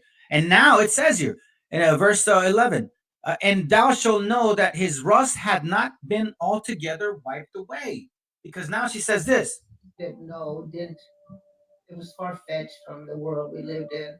Now Hey, Mexican, and that's the purpose of that scripture right there. To be mindful of the other people, right? But do not have that anger towards your own kind, like literally, because that bitterness is going to destroy us. If we are only focusing on what they've done and the anger, that's bitterness. There's a way to learn what happened without you being infested with bitterness. And that's what I'm trying to make sure that we understand. We don't want bitterness in our spirit, but we want to be mindful of what has been going on to all of our tribes. And I'm sure you know that, brother. I'm just wanting to make sure for the rest of the edification of the family here. Show their color again, and she's like, "Oh my God, is it really them?" But she's still gonna close her eyes and continue with her life. That's pretty much what our people do. It wasn't until the 1960s, when the Bracero program ended, that health authorities acknowledged the chemicals were dangerous and the baths and fumigations were finally discontinued. Let me turn it down, guys. Finally discontinued. It wasn't discontinued. Supposedly it was. You want history to be about progress, about everybody realizes how horrible it is, and then it stops. Unfortunately, that's how it works in movies, but this was the border, right? And in the border, a lot of things never become resolved. They just keep on repeating themselves. You see, this brother made a really good point. I'm going to bring up this one and then the other one real quick. Ecclesiastes 1:9. Watch what it reads. It says, "The things that have been, it is that which shall be, and that which is done, that which is done is that which shall be done. And there is no new thing under the sun." It's repeating itself over and over and over again. Why? Because the Most High wants us to come back to his laws, statutes, and commandments, and he's using this for us to show us. Because sometimes after an ass whooping, man, we need to start getting it together, right? Watch this real quick. Verse 46, Deuteronomy 28, verse 46, I believe. "And they shall be upon thee for a sign and for a wonder, and upon thy seed forever." What? These curses. That's why this brother says it just keeps repeating itself. It doesn't change. Decades after the disinfection campaign ended, the language, the strategy, and the dehumanizing politics of fear and exclusion still linger. It's a health issue too, because we don't know. You see this approach? Again, it's eugenics. These people, the so-called Republicans or Democrats, whatever y'all are so-called into, and you shouldn't even be voting in this world, but these people, every single time they speak, the so-called Esau guy, right, that guy, this is when they say this disease, they don't mean the lice, brothers and sisters. They mean the people. Know what people have coming in here. They're coming in with diseases such as smallpox and leprosy and TB that are going to affect our people in the United States. It's just a fact. You're going to see disease outbreak. Apprehensions in the El Paso area specifically have spiked more than 600%. They are essentially being warehoused, as many as 300 children in a cell. Without adequate food, water, and sanitation. The United States is running concentration camps on our southern border. I don't like anything compared to the Holocaust, but why can't you compare it, his practices, to what led up to the Holocaust? Do we have to wait for the actual Holocaust before we speak out? At the border, I mean, seriously, the Jewish lady, right? She is keeping it real more than the other people, and they're supposedly our people. Supposedly our people. Because it's right. And you know what? For you brothers and sisters, like that sister, like, oh, well, I didn't know, the things were not like that when I was growing up. I don't know what she was thinking. Habakkuk. No, I'm sorry, not Habakkuk. Nahum, chapter 3, verse 4. Watch what it reads real quick. Because of the multitude of thy whoredoms of the well-favored harlot, the mistress of the witchcrafts that selleth nations through her whoredoms, and families through her witchcraft, right? Watch this. Behold, I am against thee, saith the Lord of hosts. I will discover thy skirts. No, that's not the worst I wanted. Hold on, give me a second. I'm going to get into that one. I ran into the long one. I apologize. I was in a thought process here. Behold, his soul, which is lifted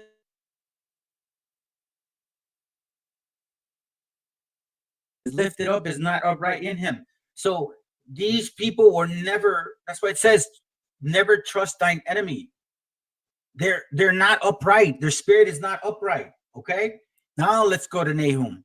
Nahum 3 and verse 4. Okay. I'm gonna finish up real quick. because of the multitude of the whoredoms of the well-favored harlot, the mistress of witchcrafts, right? That selleth nations through her whoredoms, and families through her witchcraft. Did these not nations sell our people?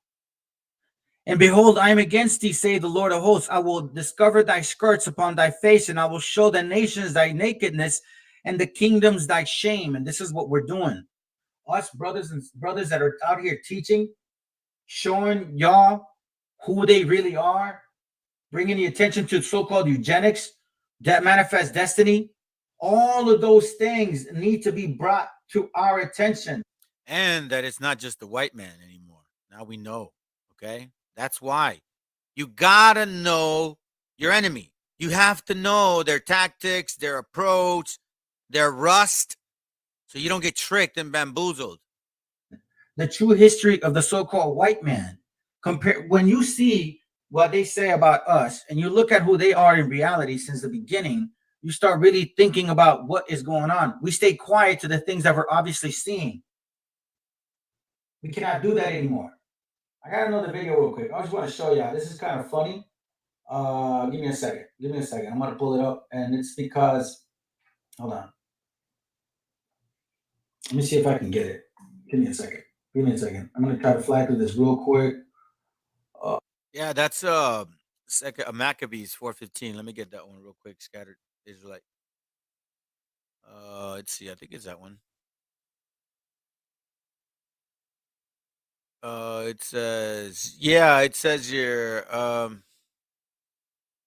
verse 13. Yeah, let me see. The royal privilege granted, which king granted, not so much degree of passion and priest. Okay, verse 14. That the priests had no courage to serve any more the altars, but despising the temple and neglecting the sacrifices, hastened to be partakers of the unlawful allowance in the place of exercise after the game they called discus. After the game of discus called them forth, not setting by the honor of their fathers, but liking the glory of the Grecians best of all. These people. Let me see the history.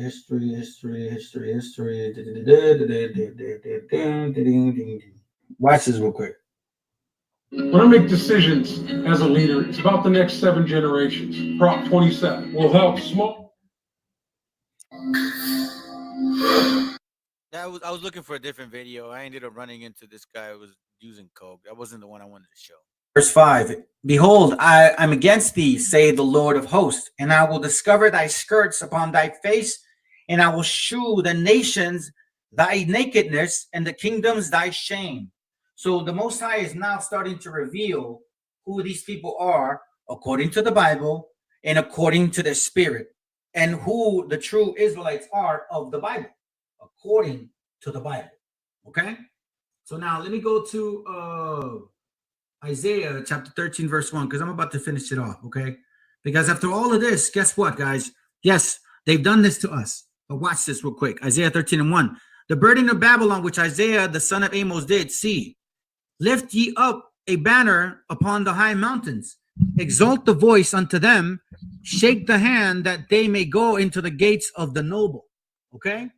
Now, why am I saying this? Let me read it again. Lift ye up a banner upon the high mountain. That high mountain is this country.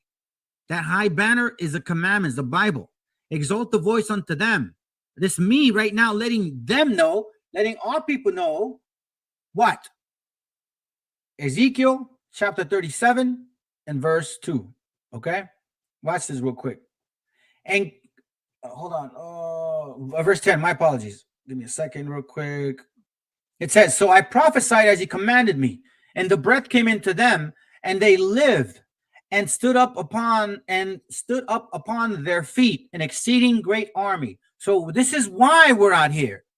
You so-called Hispanic and Native Indians, this is my wish that you brothers and sisters start waking up, start keeping the commandments of God, and become an army for the Lord, because this is a spiritual war. Remember that, okay? Psalms 94 and verse 16. Watch this real quick. Psalm 94, verse 16.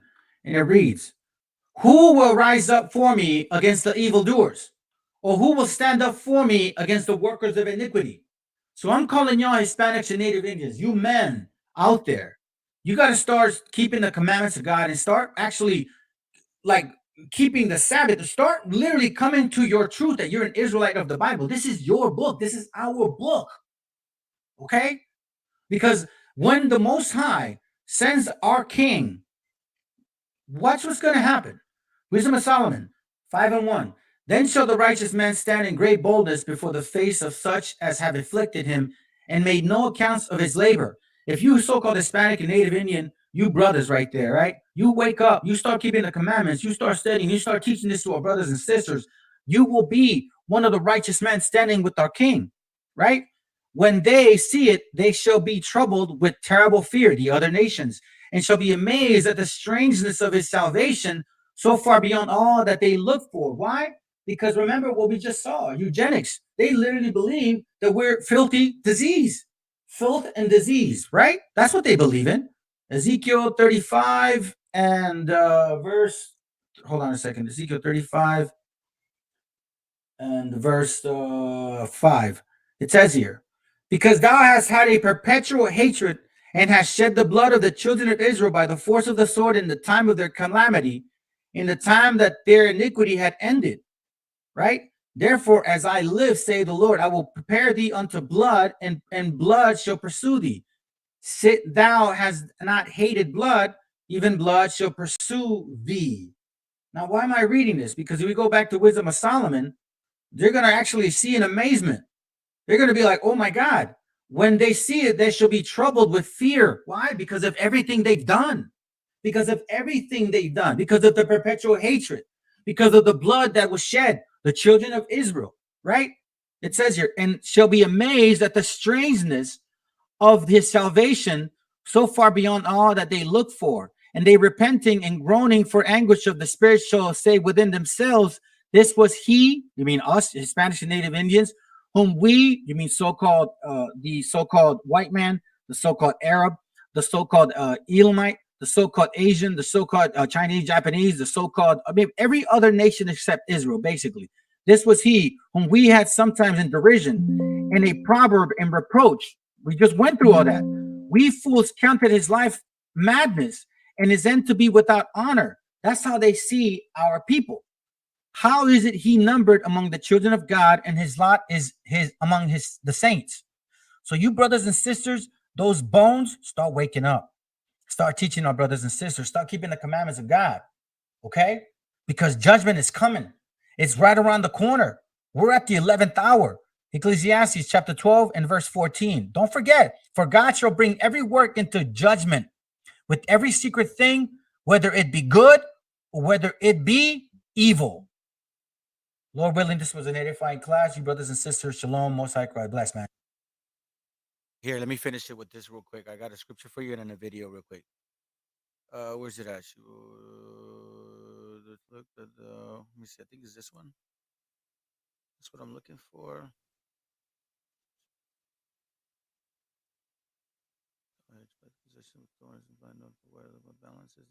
No, that's not it. I can't find it. I was hoping to have it. As thou had made it. Okay, it's cool. It's all good. Maybe in the next class I'll bring it out. All right, here's what I got for y'all. It's a video, and I want to make sure that we summarize it with this. Okay. Again, let me go ahead and do this. Let me close this up.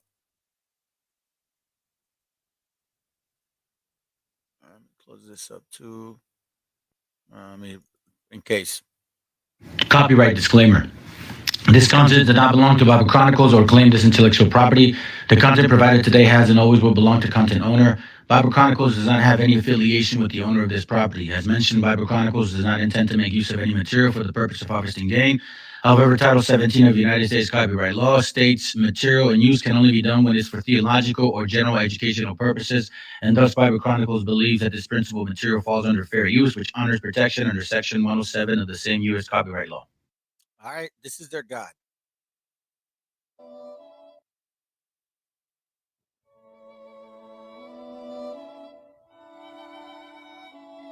Fam, I'm going to finish it with this, okay? Shalom. Love y'all, man. Like I said, I appreciate you guys being here with me. I was a little too idle, and I needed to either study or do a class, and the Most High said, you know what? You got that class in you, man. Throw it out. All praises. All right. Shalom. Once the United States established a dominant presence in Panama, financial factors continued drawing the country deeper into Latin American affairs. During the late 1800s, many Latin American countries borrowed large sums of money from banks in Europe to develop industries and build railroads. When it became clear that many Latin American nations would be unable to repay these loans, President Theodore Roosevelt feared that the European powers might begin to intervene in the Americas in order to collect their debts. Roosevelt was determined to make sure that this did not happen. Roosevelt made it clear to Europe that he intended to enforce the Monroe Doctrine. This 1823 declaration by President James Monroe had demanded that European countries stay out of the Americas. To clarify his stance on the issue, President Roosevelt borrowed from a West African proverb that stated, "Speak softly and carry a big stick." His enforcement of this policy became known as Big Stick Diplomacy. Using the Monroe Doctrine as a basis, Roosevelt issued his Roosevelt Corollary to Congress in 1904. He argued that unrest and disorder in Latin America could force the U.S. to exercise an international police power. Roosevelt described this style of foreign policy as taking decisive action sufficiently far in advance of any likely crisis. In other words, having and showcasing a powerful military could act as a deterrent, thus being a useful way to ensure peace in the Western Hemisphere. In a display of American military might, Roosevelt sent the U.S. Navy's Great White Fleet on a circumnavigation of the world in the final 2 years of his presidency. During the decade that followed the issuing of the Roosevelt Corollary, Roosevelt's successor, arranged for American bankers to help the Central American nation of Nicaragua to repay their loans in 1911. In exchange, U.S. bankers gained control of Nicaragua's railroad and banking system. 2,000 U.S. Marines were also sent to Nicaragua to put down a revolt of the citizens who opposed their government's actions. American troops remained in Nicaragua until 1933. Citing Nicaragua as an example of success, the Taft administration would continue the policy of allowing the U.S. government to back up loans from American banks to nations in Latin America. The policy became known as dollar diplomacy, and it provided yet another effective way of keeping European powers out of Latin America and the Caribbean. The Roosevelt Corollary gave the United States a basis to use force to protect their economic interests anywhere in the Americas, while dollar diplomacy further tied the interest of the U.S. economy to its neighbors in the Western Hemisphere.